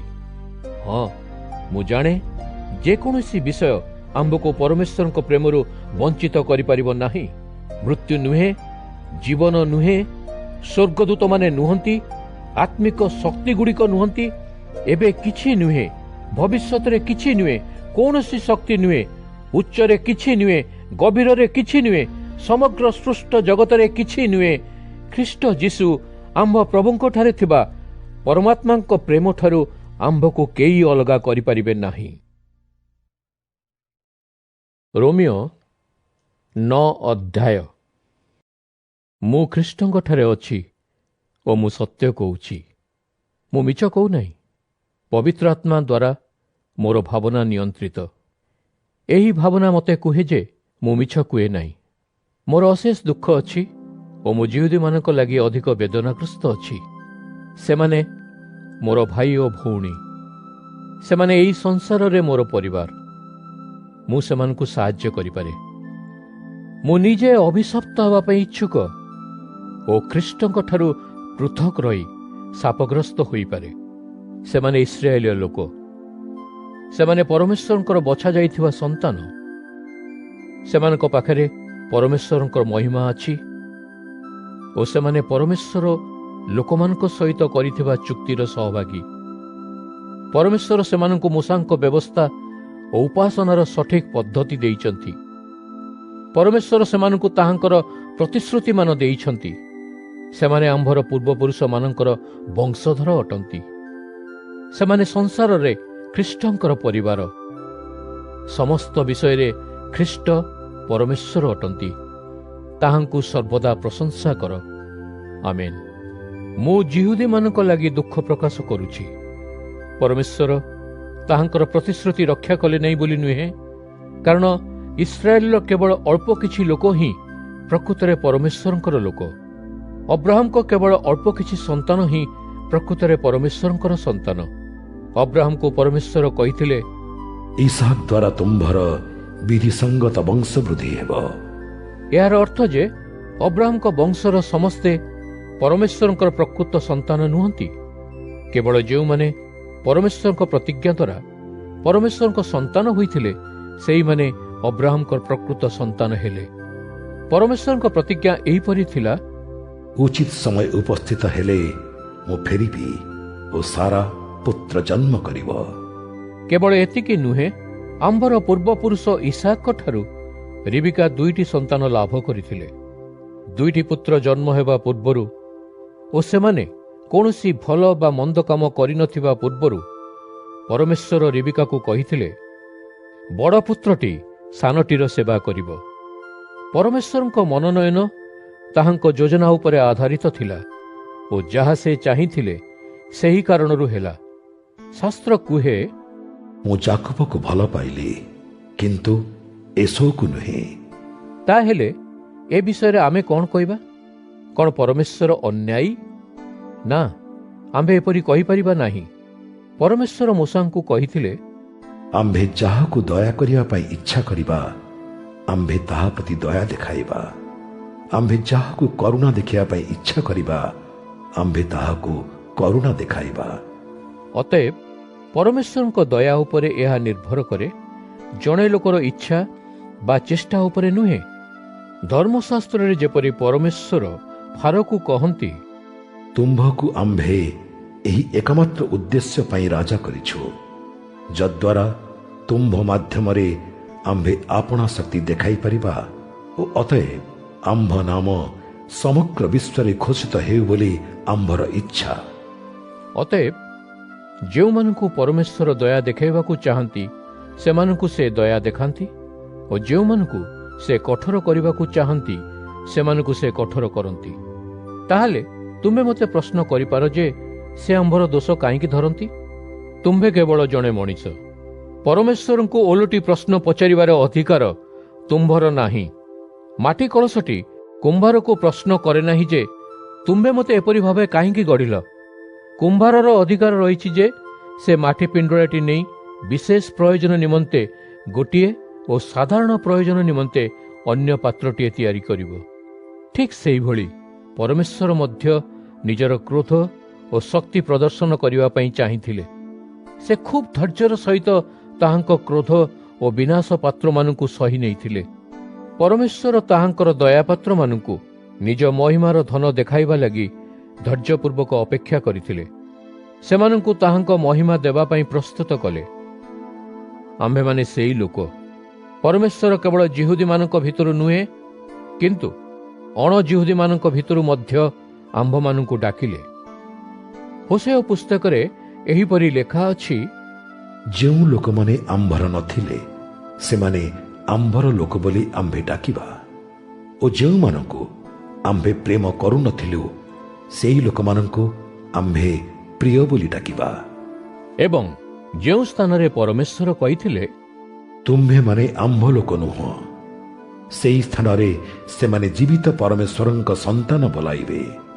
ଏବଂ ଇସ୍ରାଏଲ ବିଷୟରେ ଯିଶାୟ ଘୋଷଣା କରି କୁହନ୍ତି, ସମୁଦ୍ରର ବାଲିକଣିକା ପରି ଇସ୍ରାଏଲର ଲୋକମାନଙ୍କ ସଂଖ୍ୟା ଅସଂଖ୍ୟ, କିନ୍ତୁ ସେମାନଙ୍କ ଭିତରୁ ଖୁବ୍ ଅଳ୍ପ ଲୋକ ରକ୍ଷା ପାଇପାରିବେ, କାରଣ ପ୍ରଭୁ ନିଜ ନ୍ୟାୟ ବଳରେ ବିଚାର କରି ପୃଥିବୀର ଲୋକଙ୍କୁ ଶୀଘ୍ର ସମାପ୍ତ କରିଦେବେ। ଯିଶାୟ ଆହୁରି ମଧ୍ୟ କହିଥିଲେ, ପ୍ରଭୁ ସର୍ବଶକ୍ତିମାନ, ସେ ତାହାଙ୍କ ଲୋକମାନଙ୍କ ଭିତରୁ କେତେକଙ୍କୁ ଆମ୍ଭ ପାଇଁ ବଞ୍ଚାଇ ରଖିଲେ। ସେ ଏପରି କରିନଥିଲେ ଆମ୍ଭ ଅବସ୍ଥା ଏବେ ସଦମ ଓ ଗୋମରା ଭଳି ହୋଇଯାଇଥାନ୍ତା। ତାହେଲେ ଏସବୁର ଅର୍ଥ କ'ଣ? ଏହାର ଅର୍ଥ ଯେ ଅଣଜିହୁଦୀମାନେ ପରମେଶ୍ୱରଙ୍କ ପାଇଁ ଧାର୍ମିକ ହେବା ପାଇଁ ଯତ୍ନଶୀଳ ନୁହନ୍ତି, କିନ୍ତୁ ସେମାନେ ପରମେଶ୍ୱରଙ୍କ ଦ୍ୱାରା ନିଜ ବିଶ୍ୱାସ ହେତୁ ଧାର୍ମିକ ହେଲେ। ଇସ୍ରାଏଲର ଲୋକ ଧାର୍ମିକ ହେବା ପାଇଁ ବ୍ୟବସ୍ଥା ପାଳନ କରି ମଧ୍ୟ କୃତକାର୍ଯ୍ୟ ହେଲେ ନାହିଁ, କାରଣ ସେମାନଙ୍କର ବିଶ୍ୱାସ ନଥିଲା ଯେ ସେମାନେ ନିଜର କାର୍ଯ୍ୟ ଦ୍ୱାରା ଧାର୍ମିକ ହେବା ପାଇଁ ଚେଷ୍ଟା କଲେ। ତେଣୁ ସେମାନେ ଝୁଣ୍ଟି ପଡ଼ିବା ପଥରରେ ଝୁଣ୍ଟି ପଡ଼ିଲେ। ଧର୍ମଶାସ୍ତ୍ର ସେ ପଥର ବିଷୟରେ କୁହେ, ଦେଖ, ଆମ୍ଭେ ସିଓନଠାରେ ପଥରଟିଏ ରଖିଛୁ। ଏହି ପଥରଟି ଲୋକମାନଙ୍କୁ ପକେଇ ଦିଏ। ଏହି ପଥରଟି ଲୋକମାନଙ୍କୁ ପାପ କରିବା ପାଇଁ ପ୍ରବର୍ତ୍ତାଏ, କିନ୍ତୁ ଯେଉଁ ଲୋକ ସେ ପଥରଟିରେ ବିଶ୍ୱାସ କରେ ସେ ଲଜ୍ଜିତ ହେବ ନାହିଁ। ରୋମିଓ 10 ଅଧ୍ୟାୟ। ଭାଇ ଓ ଭଉଣୀମାନେ, ମୁଁ ପରମେଶ୍ୱରଙ୍କୁ ପ୍ରାର୍ଥନା କରୁଛି ଓ ଏକାନ୍ତ ଭାବରେ ଇଚ୍ଛା କରୁଛି ଯେ ଜିହୁଦୀ ଲୋକେ ରକ୍ଷା ପାଆନ୍ତୁ। ମୁଁ ବିଶ୍ୱାସପୂର୍ବକ ସେମାନଙ୍କ ବିଷୟରେ କହିପାରି ଯେ ସେମାନେ ପ୍ରକୃତରେ ପରମେଶ୍ୱରଙ୍କୁ ଅନୁସରଣ କରିବା ପାଇଁ ଚାହାନ୍ତି, କିନ୍ତୁ ଠିକ୍ ବାଟ ଜାଣନ୍ତି ନାହିଁ। ସେମାନେ ଜାଣିନଥିଲେ ଯେ ପରମେଶ୍ୱର କିପରି ତାହାଙ୍କ ସହିତ ଲୋକମାନଙ୍କୁ ଧାର୍ମିକ କରନ୍ତି। ସେମାନେ ଧାର୍ମିକ ହେବା ପାଇଁ ନିଜର ଉପାୟ ଦ୍ୱାରା ଚେଷ୍ଟା କଲେ। ଅତଏବ ସେମାନେ ଧାର୍ମିକତା ବୋଲି ଗଣିତ ପରମେଶ୍ୱରଙ୍କ ମାର୍ଗର ଅନୁସରଣ କଲେ ନାହିଁ। ଖ୍ରୀଷ୍ଟ ବ୍ୟବସ୍ଥାକୁ ସମାପ୍ତ କଲେ, ଯେପରି ତାହାଙ୍କୁ ବିଶ୍ୱାସ କରୁଥିବା ପ୍ରତ୍ୟେକ ଲୋକ ପରମେଶ୍ୱରଙ୍କଠାରେ ଧାର୍ମିକ ହୋଇପାରିବ। ବ୍ୟବସ୍ଥା ପାଳନ ଦ୍ୱାରା ଧାର୍ମିକ ହେବା ବିଷୟରେ ମୋଶା କହିଛନ୍ତି, ଯେଉଁ ଲୋକ ବ୍ୟବସ୍ଥା ପାଳନ ଦ୍ୱାରା ଜୀବନ ପାଇବା ପାଇଁ ଚେଷ୍ଟା କରେ ସେ ନିଜର କାର୍ଯ୍ୟ ବ୍ୟବସ୍ଥା ଅନୁସାରେ କରିବା ଆବଶ୍ୟକ। କିନ୍ତୁ ବିଶ୍ୱାସ ଦ୍ୱାରା ଧାର୍ମିକ ହେବା ବିଷୟରେ ଶାସ୍ତ୍ର ଏହିପରି କୁହେ, ନିଜେ ନିଜକୁ ପଚାର ନାହିଁ ଯେ ସ୍ୱର୍ଗକୁ କିଏ ଯିବ, ଓ ଏପରି କୁହ ନାହିଁ ଯେ ପାତାଳକୁ କିଏ ଯିବ। ଶାସ୍ତ୍ର କୁହେ, ପରମେଶ୍ୱରଙ୍କର ଶିକ୍ଷା ତୁମ୍ଭ ପାଖରେ ଅଛି, ଏହା ତୁମ୍ଭ ମୁହଁରେ ଓ ତୁମ୍ଭ ହୃଦୟରେ ଅଛି। ଆମ୍ଭେ ଲୋକମାନଙ୍କୁ ଘୋଷଣା କରୁଥିବା ସେହି ଶିକ୍ଷାଟି ବିଶ୍ୱାସର ଶିକ୍ଷା ଅଟେ। ଯଦି ତୁମ୍ଭେ ନିଜ ମୁହଁରେ କୁହ ଯୀଶୁ ପ୍ରଭୁ ଅଟନ୍ତି ଓ ତୁମର ମନ ବିଶ୍ୱାସ କରେ ଯେ ପରମେଶ୍ୱର ଯୀଶୁଙ୍କୁ ମୃତ୍ୟୁରୁ ଉଠାଇ ଆଣିଥିଲେ, ତେବେ ତୁମ୍ଭେ ଉଦ୍ଧାର ପାଇଯିବ। ହୃଦୟରେ ବିଶ୍ୱାସ ଦ୍ୱାରା ଆମ୍ଭେ ପରମେଶ୍ୱରଙ୍କ ପ୍ରତି ଧାର୍ମିକ ହେଉ ଓ ମୁଖ ଦ୍ୱାରା କହି ବିଶ୍ୱାସକୁ ପ୍ରକାଶ କଲେ ଆମ୍ଭେ ଉଦ୍ଧାର ପାଉ। ଶାସ୍ତ୍ର କୁହେ, ଯିଏ ତାହାଙ୍କୁ ବିଶ୍ୱାସ କରେ ସେ ଲଜ୍ଜିତ ହେବ ନାହିଁ। ଏଠାରେ ଯିଏର ଅର୍ଥ ଜିହୁଦୀ ଓ ଅଣଜିହୁଦୀମାନଙ୍କ ଭିତରେ ଭେଦ ନଥିବା ସୂଚାଏ। ସମସ୍ତ ଲୋକଙ୍କର ଜଣେ ପ୍ରଭୁ। ଯେଉଁ ଲୋକେ ତାହାଙ୍କୁ ବିଶ୍ୱାସ କରନ୍ତି, ପରମେଶ୍ୱର ସେମାନଙ୍କୁ ଅନେକ ଆଶୀର୍ବାଦ କରନ୍ତି। ଶାସ୍ତ୍ର କୁହେ, ପ୍ରଭୁଙ୍କୁ ବିଶ୍ୱାସ କରୁଥିବା ପ୍ରତ୍ୟେକ ଲୋକ ପରିତ୍ରାଣ ପାଇବ। କିନ୍ତୁ ଲୋକେ ବିଶ୍ୱାସ କଲା ପରେ ହିଁ ପ୍ରଭୁଙ୍କୁ ସାହାଯ୍ୟ ପାଇଁ ଡାକିପାରିବେ। ତାହାଙ୍କ ବିଷୟରେ ଶୁଣି ସାରିଲା ପରେ ହିଁ ଲୋକେ ତାହାଙ୍କ ବିଷୟରେ ବିଶ୍ୱାସ କରିପାରିବେ। କିଏ ଜଣେ ସେମାନଙ୍କୁ କହିଲା ପରେ ହିଁ ଲୋକେ ତାହାଙ୍କ ବିଷୟରେ ଶୁଣିପାରିବେ। ଏହି ଉପଦେଶ ଦେବା ଲୋକ ଜଣକୁ କାହା ଦ୍ୱାରା ନ ପଠାଗଲେ ବା ସେ କିପରି ଉପଦେଶ ଦେବ? ଶାସ୍ତ୍ରରେ ଲେଖା ଅଛି, ସୁସମାଚାର ଦେବା ପାଇଁ ଆସିବା ଲୋକର ପାଦ କେତେ ସୁନ୍ଦର ଅଟେ। ମାତ୍ର ସମସ୍ତେ ସୁସମାଚାରକୁ ଗ୍ରହଣ କରିନାହାନ୍ତି। ଯିଶାୟ କହନ୍ତି, ହେ ପ୍ରଭୁ, ଆମ୍ଭ ଉପଦେଶ ଗୁଡ଼ିକ କିଏ କ'ଣ ବିଶ୍ୱାସ କଲା? ସୁସମାଚାର ଶୁଣିଲେ ବିଶ୍ୱାସ ହୁଏ ଓ ଜଣେ କିଏ ଖ୍ରୀଷ୍ଟଙ୍କ ବିଷୟରେ କହିଲେ ଲୋକେ ଶୁଣନ୍ତି।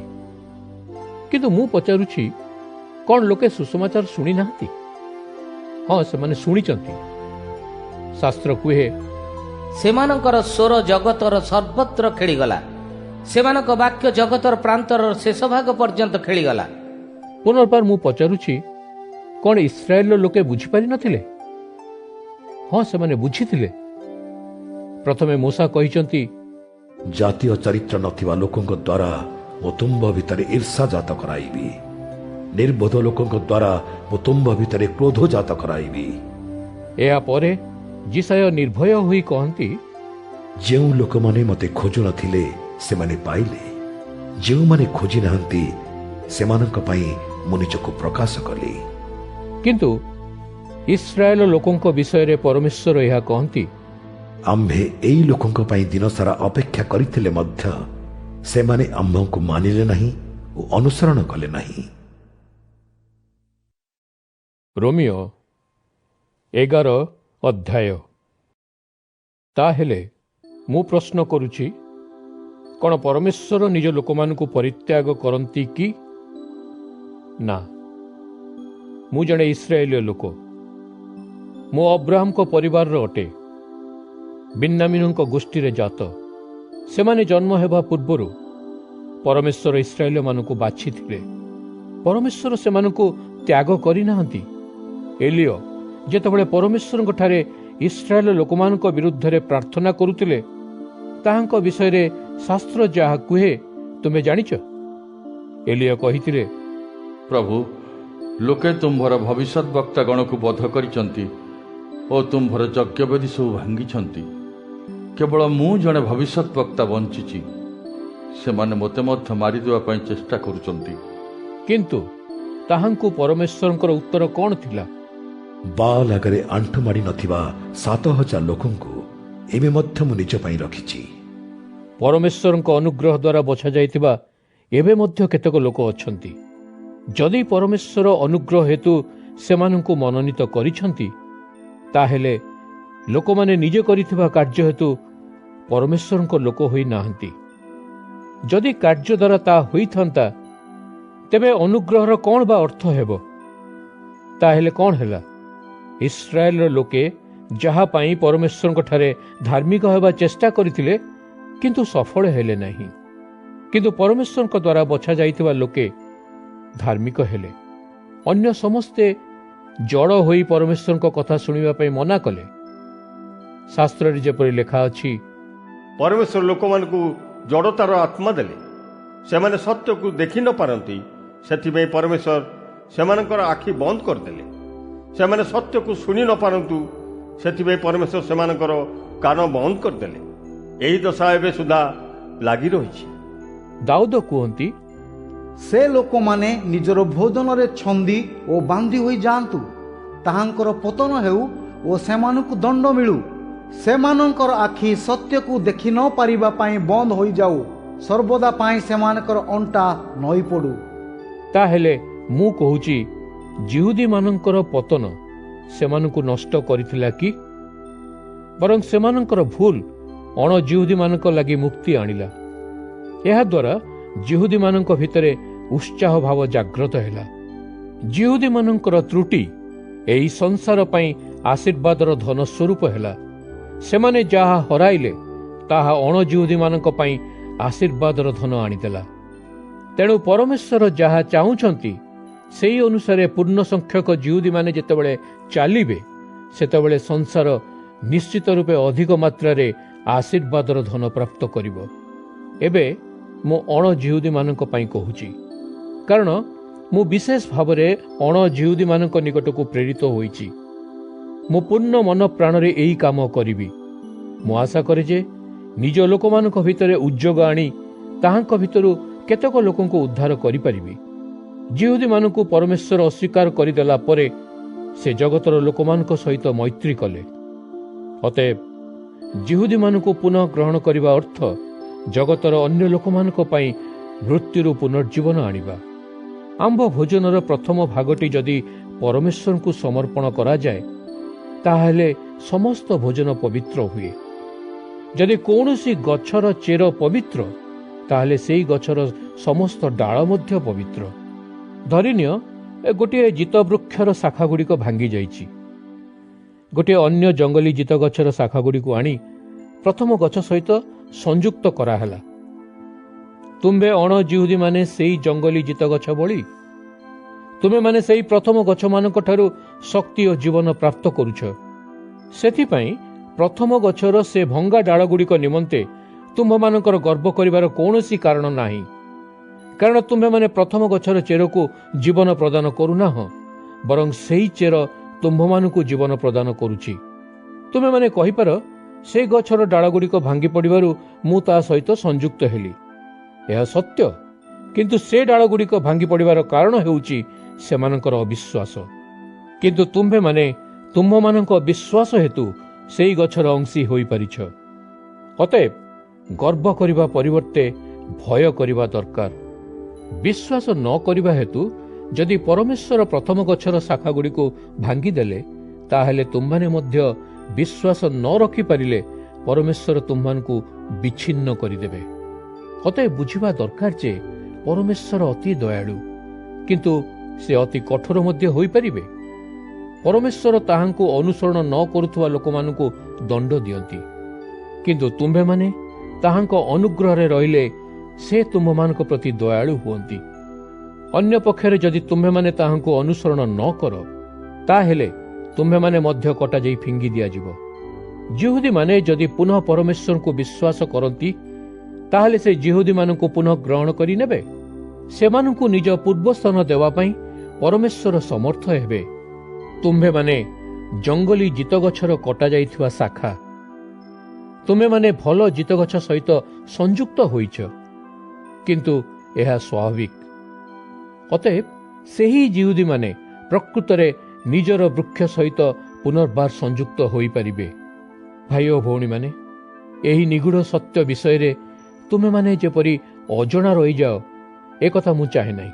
ଏହି ସତ୍ୟ ତୁମ୍ଭମାନଙ୍କୁ ଜାଣିବାରେ ସାହାଯ୍ୟ କରିବ ଯେ ତୁମେମାନେ ସର୍ବଜ୍ଞ ନୁହଁ। ଏହି କଥା ସତ୍ୟ ଯେ ଇସ୍ରାଏଲର ଗୋଟିଏ ଅଂଶର ଲୋକଙ୍କୁ ଅବାଧ୍ୟ କରାଯାଇଛି।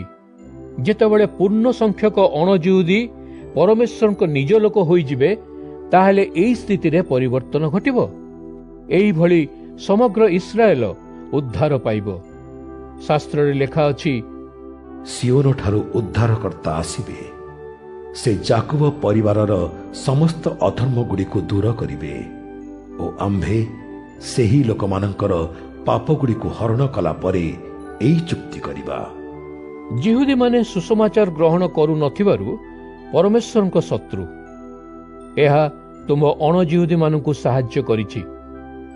କିନ୍ତୁ ଜିହୁଦୀମାନେ ଏବେ ମଧ୍ୟ ପରମେଶ୍ୱରଙ୍କର ମନୋନୀତ ଲୋକ। ତାହାଙ୍କ ପୂର୍ବଜମାନଙ୍କୁ ଦେଇଥିବା ପ୍ରତିଜ୍ଞା ହେତୁ ପରମେଶ୍ୱର ସେମାନଙ୍କୁ ଖୁବ୍ ଭଲ ପାଆନ୍ତି। ପରମେଶ୍ୱର ଯେଉଁମାନଙ୍କୁ ଡାକନ୍ତି ଓ ଯେଉଁ ଦାନଗୁଡ଼ିକ ଦିଅନ୍ତି, ସେମାନଙ୍କ ପ୍ରତି ପରମେଶ୍ୱର ନିଜର ମନ କେବେ ହେଲେ ପରିବର୍ତ୍ତନ କରନ୍ତି ନାହିଁ। ଆଗରୁ ତୁମ୍ଭେମାନେ ପରମେଶ୍ୱରଙ୍କୁ ଅବଜ୍ଞା କରୁଥିଲ, କିନ୍ତୁ ବର୍ତ୍ତମାନ ଜିହୁଦୀମାନଙ୍କର ଅବଜ୍ଞାର ଫଳସ୍ୱରୂପ ତୁମେମାନେ ଅନୁଗ୍ରହ ପ୍ରାପ୍ତ କରିଛ। ଏବେ ଜିହୁଦୀମାନେ ଅବଜ୍ଞା କରୁଛନ୍ତି, କାରଣ ପରମେଶ୍ୱର ତୁମ୍ଭମାନଙ୍କୁ ଅନୁଗ୍ରହ କରୁଛନ୍ତି। କିନ୍ତୁ ଏହା ଘଟିଲା ଯେହେତୁ ସେମାନେ ମଧ୍ୟ ପରମେଶ୍ୱରଙ୍କ ଅନୁଗ୍ରହ ଲାଭ କରିପାରିବେ। ସବୁ ଲୋକେ ପରମେଶ୍ୱରଙ୍କୁ ଅବଜ୍ଞା କରୁଛନ୍ତି। ସମସ୍ତଙ୍କୁ ସେ ଅବାଧ୍ୟ ସ୍ଥିତିରେ ପକାଇଛନ୍ତି, ଯେପରି ସେ ସମସ୍ତଙ୍କୁ ଦୟା ଦେଖାଇ ପାରିବେ। ପରମେଶ୍ୱରଙ୍କ ଧନ ବହୁତ ମହାନ। ତାଙ୍କ ବୁଦ୍ଧି ଓ ଜ୍ଞାନର ସୀମା ନାହିଁ। ସେ ନିଷ୍ପତ୍ତି କିପରି ନିଅନ୍ତି କେହି ବୁଝାଇ ପାରିବ ନାହିଁ। କେହି ହେଲେ ପରମେଶ୍ୱରଙ୍କ ପଥ ସବୁ ବୁଝିପାରିବେ ନାହିଁ। ଶାସ୍ତ୍ର କୁହେ, ପ୍ରଭୁଙ୍କର ମନକୁ କିଏ ଜାଣିଛି? କିଏ ପରମେଶ୍ୱରଙ୍କୁ ପରାମର୍ଶ ଦେଇପାରିବ କି? କିଏ କେବେ ହେଲେ ପରମେଶ୍ୱରଙ୍କୁ କ'ଣ ବା ଦେଇଛି ଯେ ପରମେଶ୍ୱର ପ୍ରତ୍ୟୁପକାରରେ କିଛି ଦେବେ? ପରମେଶ୍ୱର ସମସ୍ତ ସୃଷ୍ଟି କରିଛନ୍ତି। ପ୍ରତ୍ୟେକ ବିଷୟ ତାହାଙ୍କ ମାଧ୍ୟମରେ ଓ ତାହାଙ୍କ ପାଇଁ ରହିଛି। ତାହାଙ୍କର ଗୌରବ ସର୍ବଦା ହେଉ। ଆମେନ୍। ରୋମିଓ 12 ଅଧ୍ୟାୟ। ସେଥିପାଇଁ ହେ ଭାଇ ଓ ଭଉଣୀମାନେ, ପରମେଶ୍ୱରଙ୍କ ଅନୁଗ୍ରହକୁ ସ୍ମରଣ କରି ତୁମେମାନେ ନିଜର ଜୀବନକୁ ଏକ ଜୀବନ୍ତ ବଳିଦାନ ସ୍ୱରୂପ ପରମେଶ୍ୱରଙ୍କୁ ଅର୍ପଣ କର। ଏହା କେବଳ ତାହାଙ୍କୁ ସମର୍ପିତ ହେବ। ଏହା ପରମେଶ୍ୱରଙ୍କୁ ଅତି ପ୍ରସନ୍ନ କରିବ। ଏହି ସମର୍ପଣ ତୁମ୍ଭମାନଙ୍କ ପାଇଁ ପରମେଶ୍ୱରଙ୍କ ଆତ୍ମିକ ଉପାସନା ଅଟେ। ଏହାପରେ ଏହି ସଂସାରର ରୀତି ଅନୁସାରେ ଆଚରଣ କର ନାହିଁ, ବରଂ ନୂତନ ଚିନ୍ତନ ମାର୍ଗରେ ନିଜ ଅନ୍ତରକୁ ପରିବର୍ତ୍ତିତ କର। ତେବେ ପରମେଶ୍ୱର ତୁମ୍ଭମାନଙ୍କ ପାଇଁ କ'ଣ ଇଚ୍ଛା କରନ୍ତି ତୁମେମାନେ ଜାଣିପାରିବ। ତୁମେମାନେ ଜାଣିପାରିବ ଯେ କେଉଁ ବିଷୟଗୁଡ଼ିକ ଭଲ, ପରମେଶ୍ୱରଙ୍କୁ ପ୍ରିୟ ଓ ସିଦ୍ଧ। ପରମେଶ୍ୱର ମୋତେ ବିଶେଷ ଅନୁଗ୍ରହ ପ୍ରଦାନ କରିଥିବାରୁ ମୋର ତୁମ୍ଭ ସମସ୍ତଙ୍କୁ କହିବା କଥା ଯେ ନିଜକୁ ଅନ୍ୟଠାରୁ ଭଲ ଭାବ ନାହିଁ। ପରମେଶ୍ୱର ଯେଉଁ ପ୍ରକାରର ବିଶ୍ୱାସ ତୁମକୁ ଦେଇଛନ୍ତି, ସେହି ଅନୁସାରେ ତୁମ୍ଭ ନିଜକୁ ନମ୍ର ମନେକର। ଯେପରି ଆମ ସମସ୍ତଙ୍କର ଶରୀରଟିଏ ଅଛି ଓ ଏହି ଶରୀରରେ ଅନେକ ପ୍ରକାରର ଅଙ୍ଗ ଅଛି। ଏହି ଅଙ୍ଗଗୁଡ଼ିକ ଏକାଭଳି କାମ କରନ୍ତି ନାହିଁ। ସେହିଭଳି ଆମ୍ଭେ ସଂଖ୍ୟାରେ ଅନେକ ଲୋକ, କିନ୍ତୁ ଯୀଶୁଖ୍ରୀଷ୍ଟଙ୍କଠାରେ ଆମ୍ଭେ ଏକ ଶରୀରର ବିଭିନ୍ନ ଅଙ୍ଗ ଭଳି ଆମ୍ଭେ ପ୍ରତ୍ୟେକ ଅନ୍ୟର ପରିପୂରକ। ଏହିଭଳି ଆମ୍ଭକୁ ପରମେଶ୍ୱରଙ୍କ ଅନୁଗ୍ରହରୁ ବିଭିନ୍ନ ସବୁ ଅନୁଗ୍ରହ ଦାନମାନ ମିଳିଛି। ଜଣେ ତାଠାରେ ଥିବା ବିଶ୍ୱାସ ଅନୁସାରେ ତାହାକୁ ବ୍ୟବହାର କରୁ। ଯଦି କାହାକୁ ଭବିଷ୍ୟତବାଣୀର ଦାନ ମିଳିଛି, ତାହେଲେ ସେ ନିଜର ବିଶ୍ୱାସ ଅନୁସାରେ ଭବିଷ୍ୟତବାଣୀ କରୁ। ଯଦି କାହାକୁ ସେବା କରିବା ପାଇଁ ଅନୁଗ୍ରହ ଦାନ ମିଳିଛି, ତେବେ ସେ ନିଜକୁ ସେବା ପାଇଁ ଅର୍ପଣ କରୁ। ଯଦି କାହାକୁ ଶିକ୍ଷା ବା ଉପଦେଶ ଦେବା ଅନୁଗ୍ରହ ଦାନ ମିଳିଛି, ତାହେଲେ ସେ ନିଜକୁ ପ୍ରଚାର କାର୍ଯ୍ୟରେ ଲଗାଇ ଦେଉ। ଯଦି କାହାକୁ ଅନ୍ୟ ଲୋକମାନଙ୍କୁ ସାନ୍ତ୍ୱନା ଦେବାର ଅନୁଗ୍ରହ ଦାନ ମିଳିଛି, ତାହେଲେ ସେ ଲୋକମାନଙ୍କୁ ସାନ୍ତ୍ୱନା ଦେଉ। ଯଦି କାହାକୁ ଦାନ ଦେବା ଅନୁଗ୍ରହ ଦାନ ମିଳିଛି, ତାହେଲେ ସେ ଖୋଲା ମନରେ ଦାନ କରୁ। ଯଦି କାହାକୁ ନେତୃତ୍ୱ ନେବାର ଅନୁଗ୍ରହ ଦାନ ମିଳିଛି, ତାହେଲେ ସେ ମନ ପ୍ରାଣ ଢାଳି ନେତୃତ୍ୱ ଦେଉ। ଯଦି କାହାକୁ ଅନ୍ୟମାନଙ୍କୁ ଦୟା ଦେଖାଇବା ଅନୁଗ୍ରହ ଦାନ ମିଳିଛି, ତାହେଲେ ସେ ଆନନ୍ଦ ମନରେ ଦୟା ଦେଖାଉ। ତୁମ୍ଭର ପ୍ରେମ ନିଷ୍କପଟ ହେଉ। ମନ୍ଦକୁ ଘୃଣା କର, ଭଲ କାର୍ଯ୍ୟରେ ଜଡ଼ିତ ହୁଅ। ଭାଇ ଓ ଭଉଣୀଙ୍କ ଭଳି ସମର୍ପିତ ରହି ଜଣେ ଅନ୍ୟ ଜଣକୁ ଦୟାର ସହ ପ୍ରେମ କରୁ। ତୁମ୍ଭେ ନିଜେ ଯେତିକି ସମ୍ମାନ ଚାହଁ, ତାଠାରୁ ଅଧିକ ସମ୍ମାନ ଏହି ଭାଇ ଭଉଣୀମାନଙ୍କୁ ଦିଅ। ପରମେଶ୍ୱରଙ୍କ କାମ କରିବାରେ ଉତ୍ସାହ ପ୍ରକାଶ କର। ତାଙ୍କ ସେବା କାର୍ଯ୍ୟରେ ଆଳସ୍ୟ କର ନାହିଁ।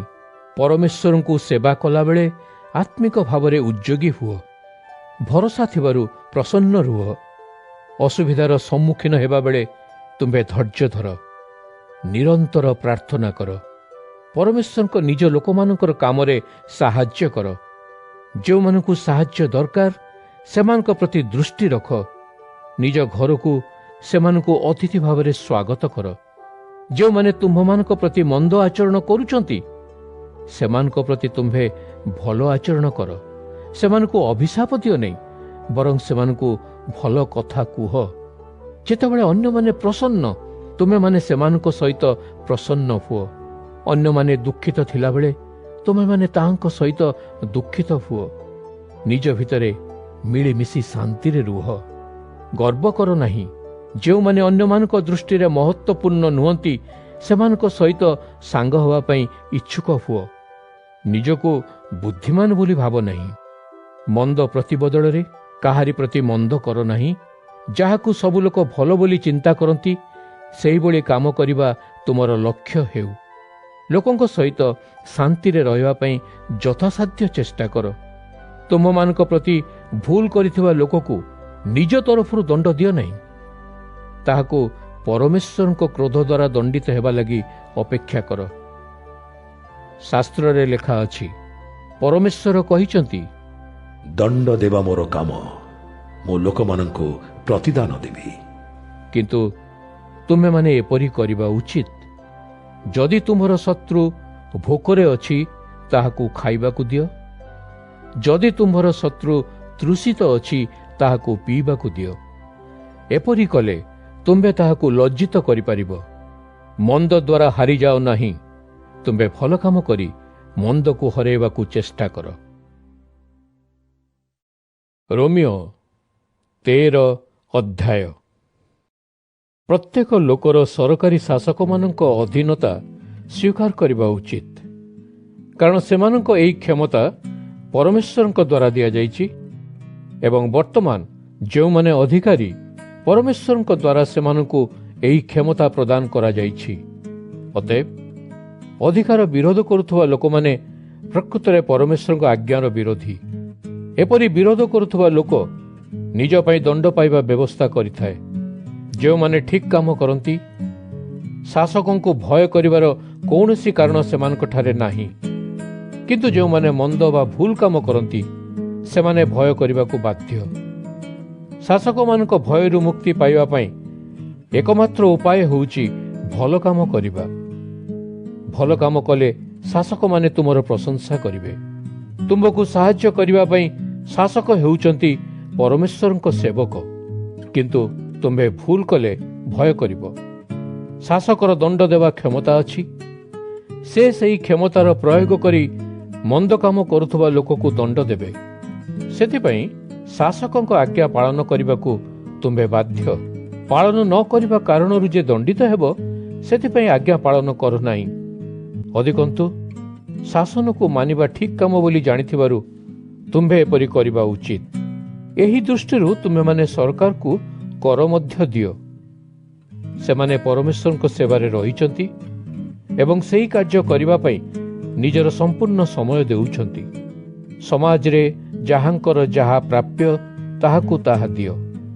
ଯାହାଙ୍କୁ ଶୁଳ୍କ ଦେବା କଥା ତାହାଙ୍କୁ ସମସ୍ତ ପ୍ରକାରର ଶୁଳ୍କ ଦେଇଦିଅ। ଯାହାଙ୍କୁ ଭୟ ସହିତ ଆଦର କରିବା କଥା ସେମାନଙ୍କୁ ଭୟ ଓ ଆଦର କର। ଯାହାଙ୍କୁ ସମ୍ମାନ ଦେବା କଥା ସେମାନଙ୍କୁ ସମ୍ମାନ ଦିଅ।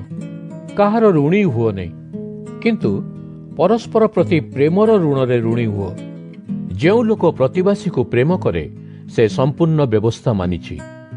ମୁଁ ଏପରି କହୁଛି କାରଣ ବ୍ୟବସ୍ଥା କୁହେ, ବ୍ୟଭିଚାର କର ନାହିଁ, କାହାକୁ ବଧ କର ନାହିଁ, କୌଣସି ଜିନିଷ ଚୋରି କର ନାହିଁ, ଅନ୍ୟ ଲୋକର ଜିନିଷ ପ୍ରତି ଲୋଭ ରଖ ନାହିଁ। ଏହି ସମସ୍ତ ଆଦେଶ ଗୁଡ଼ିକ ଓ ଅନ୍ୟ ସମସ୍ତ ଆଦେଶ ଗୁଡ଼ିକ ସାରାଂଶ ଭାବେ ଏହି ବ୍ୟବସ୍ଥାର ଅନ୍ତର୍ଗତ ଅଟେ, ଯଥା ନିଜକୁ ପ୍ରେମ କଲା ଭଳି ଅନ୍ୟ ପ୍ରତିବାସୀକୁ ପ୍ରେମ କର। ପ୍ରେମ ଅନ୍ୟ ଲୋକକୁ ଆଘାତ କରେ ନାହିଁ। ଅତଏବ ପ୍ରେମ କରିବା ସମ୍ପୂର୍ଣ୍ଣ ବ୍ୟବସ୍ଥା ପାଳନର ସମକକ୍ଷ। ମୁଁ ଏହି ସମସ୍ତ କଥା କହୁଛି କାରଣ ଆମ୍ଭର ଏହି ସମୟଟି ଅତି ମହତ୍ୱପୂର୍ଣ୍ଣ। ନିଦ୍ରାରୁ ଜାଗ୍ରତ ହେବାର ସମୟ ଉପସ୍ଥିତ ହୋଇଅଛି।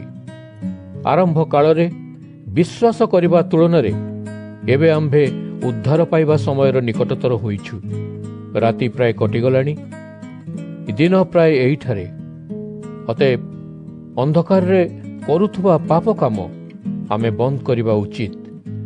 ଆମ୍ଭେ ପ୍ରକାଶରେ ହେଉଥିବା ଭଲ କାମ କରିବା ପାଇଁ ପ୍ରସ୍ତୁତ ରହିବା ଉଚିତ।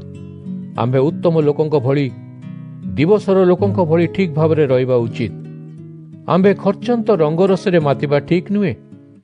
ମାତାଲ ହେବା ଉଚିତ ନୁହେଁ।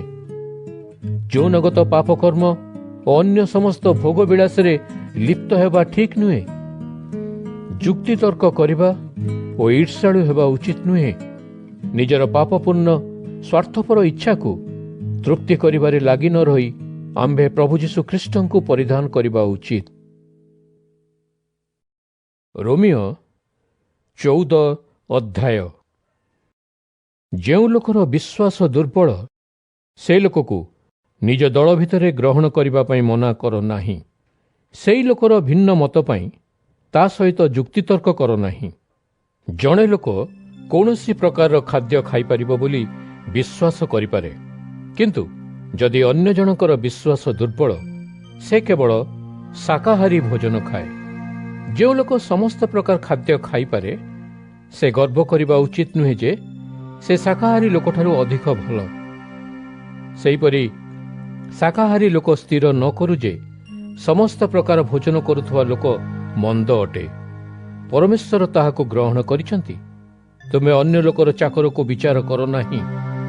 ତାହାର ମାଲିକ କେବଳ ଜାଣିପାରେ ଯେ ଚାକରଟି ଭଲ କି ମନ୍ଦ, ଏବଂ ପରମେଶ୍ୱରଙ୍କ ସେବକମାନେ ଯୋଗ୍ୟ, କାରଣ ପରମେଶ୍ୱର ସେମାନଙ୍କୁ ଯୋଗ୍ୟ ବିବେଚିତ କରିଛନ୍ତି। ଜଣେ ଲୋକ ବିଶ୍ୱାସ କରିପାରେ ଯେ ଗୋଟିଏ ଦିନ ଅନ୍ୟ ଦିନଗୁଡ଼ିକ ତୁଳନାରେ ବିଶିଷ୍ଟ ଅଟେ। ସେହିପରି ଅନ୍ୟ ଜଣେ ଲୋକ ସମସ୍ତ ଦିନଗୁଡ଼ିକୁ ସମାନ ମହତ୍ତ୍ୱ ପ୍ରଦାନ କରିପାରେ। ପ୍ରତ୍ୟେକ ଲୋକ ନିଜର ବିଶ୍ୱାସ ନେଇ ମନରେ ନିଶ୍ଚିତ ହେବା ଉଚିତ। ଯେଉଁ ଲୋକ ଗୋଟିଏ ଦିନକୁ ଅନ୍ୟ ଦିନଗୁଡ଼ିକ ତୁଳନାରେ ବିଶେଷ ମହତ୍ତ୍ୱ ଦିଏ, ତାହା ସେ ପ୍ରଭୁଙ୍କ ପାଇଁ ସେପରି କରେ। ଯେଉଁ ଲୋକ ସମସ୍ତ ପ୍ରକାର ଖାଦ୍ୟ ଖାଏ, ତାହା ସେ ପ୍ରଭୁଙ୍କ ପାଇଁ କରେ। ଖାଦ୍ୟ ପାଇଁ ସେ ପରମେଶ୍ୱରଙ୍କୁ ଧନ୍ୟବାଦ ଜଣାଏ। ଯେଉଁ ଲୋକ କେତେକ ପ୍ରକାରର ଖାଦ୍ୟ ଖାଇବାକୁ ବାରଣ କରେ, ତାହା ସେ ପ୍ରଭୁଙ୍କ ପାଇଁ ସେପରି କରେ ଓ ତାହାଙ୍କୁ ଧନ୍ୟବାଦ ଜଣାଏ।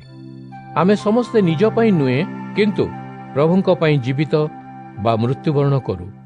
ଆମ୍ଭେ ଜୀବିତ ରହିଲେ ପ୍ରଭୁଙ୍କ ପାଇଁ ଜୀବିତ ରହୁ ଓ ମୃତ୍ୟୁବରଣ କଲେ ମଧ୍ୟ ତାହାଙ୍କ ପାଇଁ ମୃତ୍ୟୁବରଣ କରୁ।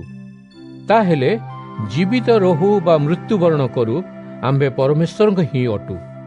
ସେଥିପାଇଁ ଖ୍ରୀଷ୍ଟ ମୃତ୍ୟୁବରଣ କଲେ ଓ ମୃତ୍ୟୁରୁ ପୁନର୍ଜୀବିତ ହେଲେ। ଖ୍ରୀଷ୍ଟ ଏପରି କରିବାର କାରଣ ଯେ ଯେଉଁମାନେ ମରିସାରିଛନ୍ତି ଓ ଯେଉଁମାନେ ଜୀବିତ ଅଛନ୍ତି, ସେ ସମସ୍ତଙ୍କର ପ୍ରଭୁ ହୋଇପାରିବେ। ଅତଏବ ତୁମ୍ଭେ ନିଜ ଭାଇଙ୍କୁ ବିଚାର କର ନାହିଁ, ନିଜକୁ ନିଜ ଭାଇଠାରୁ ଅଧିକ ବୋଲି ଭାବ ନାହିଁ। ଆମ୍ଭେ ସମସ୍ତେ ନ୍ୟାୟ ବିଚାର ପାଇଁ ପରମେଶ୍ୱରଙ୍କ ଆଗରେ ଠିଆ ହେବା ଓ ସେ ଆମ୍ଭର ବିଚାର କରିବେ। ଶାସ୍ତ୍ରରେ ଲେଖା ଅଛି, ପ୍ରଭୁ କହିଛନ୍ତି, ପ୍ରତ୍ୟେକ ଲୋକ ମୋ ଆଗରେ ଆଣ୍ଠୁ ମାଡ଼ି ବସିବ, ପ୍ରତ୍ୟେକ ଲୋକ ମୋତେ ପରମେଶ୍ୱର ବୋଲି କହିବ। ମୁଁ ଜୀବିତ ଥିବା ଯେପରି ସତ୍ୟ, ସେହିପରି ଏହା ଘଟିବ। ଅତଏବ ପ୍ରତ୍ୟେକ ଲୋକକୁ ପରମେଶ୍ୱରଙ୍କ ସାମନାରେ ନିଜ ଜୀବନର ହିସାବ ଦେବାକୁ ହେବ। ତାହେଲେ ଆମ୍ଭେ ଏକ ଆରେକକୁ ଦୋଷ ଦେବା ବନ୍ଦ କରିବା ଉଚିତ। ଆମ୍ଭେ ଏପରି ସଂକଳ୍ପ ନେବା ଦରକାର, ଯେପରି ଆମ୍ଭର କାର୍ଯ୍ୟ ଦ୍ୱାରା ନିଜ ଭାଇ କି ଭଉଣୀ ପାପରେ ପଡ଼ିବେ ନାହିଁ। ମୁଁ ପ୍ରଭୁ ଯୀଶୁଙ୍କଠାରେ ରହିଥିବାରୁ ମୁଁ ଜାଣେ ଯେ ନିଶ୍ଚୟ କୌଣସି ଭୋଜନ ଆପେ ଆପେ ଅଶୁଚି ହୁଏ ନାହିଁ। କିନ୍ତୁ ଯଦି ଜଣେ କୌଣସି ଖାଦ୍ୟକୁ ଅଶୁଚି ବୋଲି ବିଶ୍ୱାସ କରେ, ସେହି ଖାଦ୍ୟ ତା ପାଇଁ ଅଶୁଚି ହୁଏ। ତାହାକୁ ସେ ଗ୍ରହଣ କରିବା ଅନୁଚିତ। ତୁମ ଖାଦ୍ୟ ଦ୍ୱାରା ତୁମେ ଯଦି ତୁମର ଭାଇର ବିଶ୍ୱାସକୁ ଆଘାତ ଦେଉଛ, ତାହେଲେ ତୁମେ ପ୍ରକୃତରେ ପ୍ରେମ ଦ୍ୱାରା ପରିଚାଳିତ ବ୍ୟକ୍ତି ଭଳି ବ୍ୟବହାର କରୁନାହଁ। ସେ ମନ୍ଦ ଭାବୁଥିବା କୌଣସି ଖାଦ୍ୟ ଗ୍ରହଣ କରି ତୁମ୍ଭେ ତାର ବିଶ୍ୱାସକୁ ନଷ୍ଟ କର ନାହିଁ। ଖ୍ରୀଷ୍ଟ ସେ ଲୋକ ଲାଗି ମଧ୍ୟ ପ୍ରାଣତ୍ୟାଗ କରିଥିଲେ। ତୁମ୍ଭ ଦ୍ୱାରା ଭଲ ବୋଲି ଗଣିତ କର୍ମର କୌଣସି ବିଷୟକୁ ଅନ୍ୟମାନେ ମନ୍ଦ ବୋଲି ନ କୁହନ୍ତୁ। ପ୍ରଭୁଙ୍କ ରାଜ୍ୟରେ ଖାଇବା ପିଇବା ଅଧିକ ଗୁରୁତ୍ୱ ନୁହେଁ। ସେଠାରେ ମହତ୍ତ୍ୱପୂର୍ଣ୍ଣ କଥା ହେଲା ପରମେଶ୍ୱରଙ୍କ ସହିତ ଧାର୍ମିକ ଜୀବନ କାଟିବା, ଶାନ୍ତି ଓ ପବିତ୍ର ଆତ୍ମାରେ ଆନନ୍ଦ କରିବା। ଯେଉଁମାନେ ଖ୍ରୀଷ୍ଟଙ୍କ ସେବାରେ ରହି ଏହି ପ୍ରକାର ଜୀବନଯାପନ କରୁଛନ୍ତି, ସେମାନେ ପରମେଶ୍ୱରଙ୍କୁ ପ୍ରସନ୍ନ କରନ୍ତି। ଲୋକେ ମଧ୍ୟ ସେହି ଲୋକମାନଙ୍କୁ ଗ୍ରହଣ କରନ୍ତି ଓ ସମ୍ମାନ ଦିଅନ୍ତି। ଅତଏବ ଆସ, ଆମ୍ଭେ ଶାନ୍ତି ଆଣୁଥିବା କାର୍ଯ୍ୟଗୁଡ଼ିକ ପରିଶ୍ରମ ପୂର୍ବକ କରିବା। ପରସ୍ପରକୁ ସାହାଯ୍ୟ ପ୍ରଦାନ କରୁଥିବା କାର୍ଯ୍ୟମାନ କରିବା। ଖାଦ୍ୟ ଯେପରି ପରମେଶ୍ୱରଙ୍କ କାମକୁ ନଷ୍ଟ ନ କରେ। ସମସ୍ତ ପ୍ରକାର ଖାଦ୍ୟ ଖାଇବା ପାଇଁ ଯୋଗ୍ୟ, କିନ୍ତୁ ଏପରି ଖାଦ୍ୟ ଖାଇବା ଭୁଲ ଯଦି ତାହା ଅନ୍ୟ ଜଣକୁ ପାପରେ ପଡ଼ିଯିବାର କାରଣ ହୋଇଥାଏ।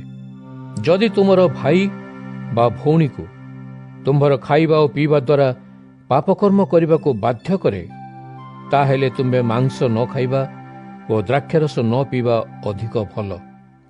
ଏପରି କୌଣସି କାମ କରିବା ଉଚିତ ନୁହେଁ ଯଦି ତାହା ତୁମ୍ଭ ଭାଇ ବା ଭଉଣୀକୁ ପାପ କରିବା ପାଇଁ ସୁଯୋଗ ଦିଏ।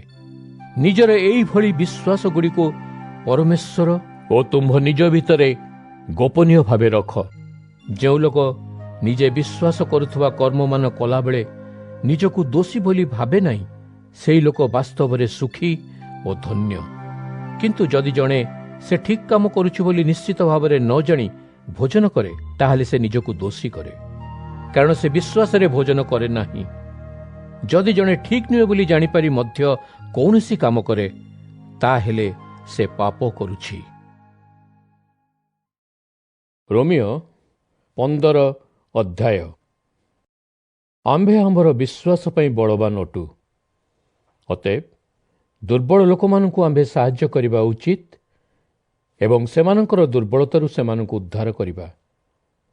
ଆମ୍ଭେ କେବଳ ନିଜକୁ ଖୁସି ରଖିବା ପାଇଁ ଚେଷ୍ଟା କରିବା ଉଚିତ ନୁହେଁ। ଆମ୍ଭେ ଅନ୍ୟ ଲୋକମାନଙ୍କୁ ସନ୍ତୁଷ୍ଟ କରିବା ପାଇଁ ଚେଷ୍ଟା କରିବା ଉଚିତ।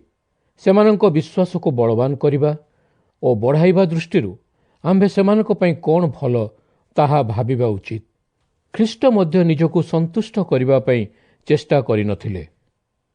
ତାହାଙ୍କ ବିଷୟରେ ଶାସ୍ତ୍ର କୁହେ, ଯେଉଁମାନେ ତୁମ୍ଭର ଅପମାନ କରିଛନ୍ତି ସେମାନେ ମୋର ବି ଅପମାନ କରିଛନ୍ତି।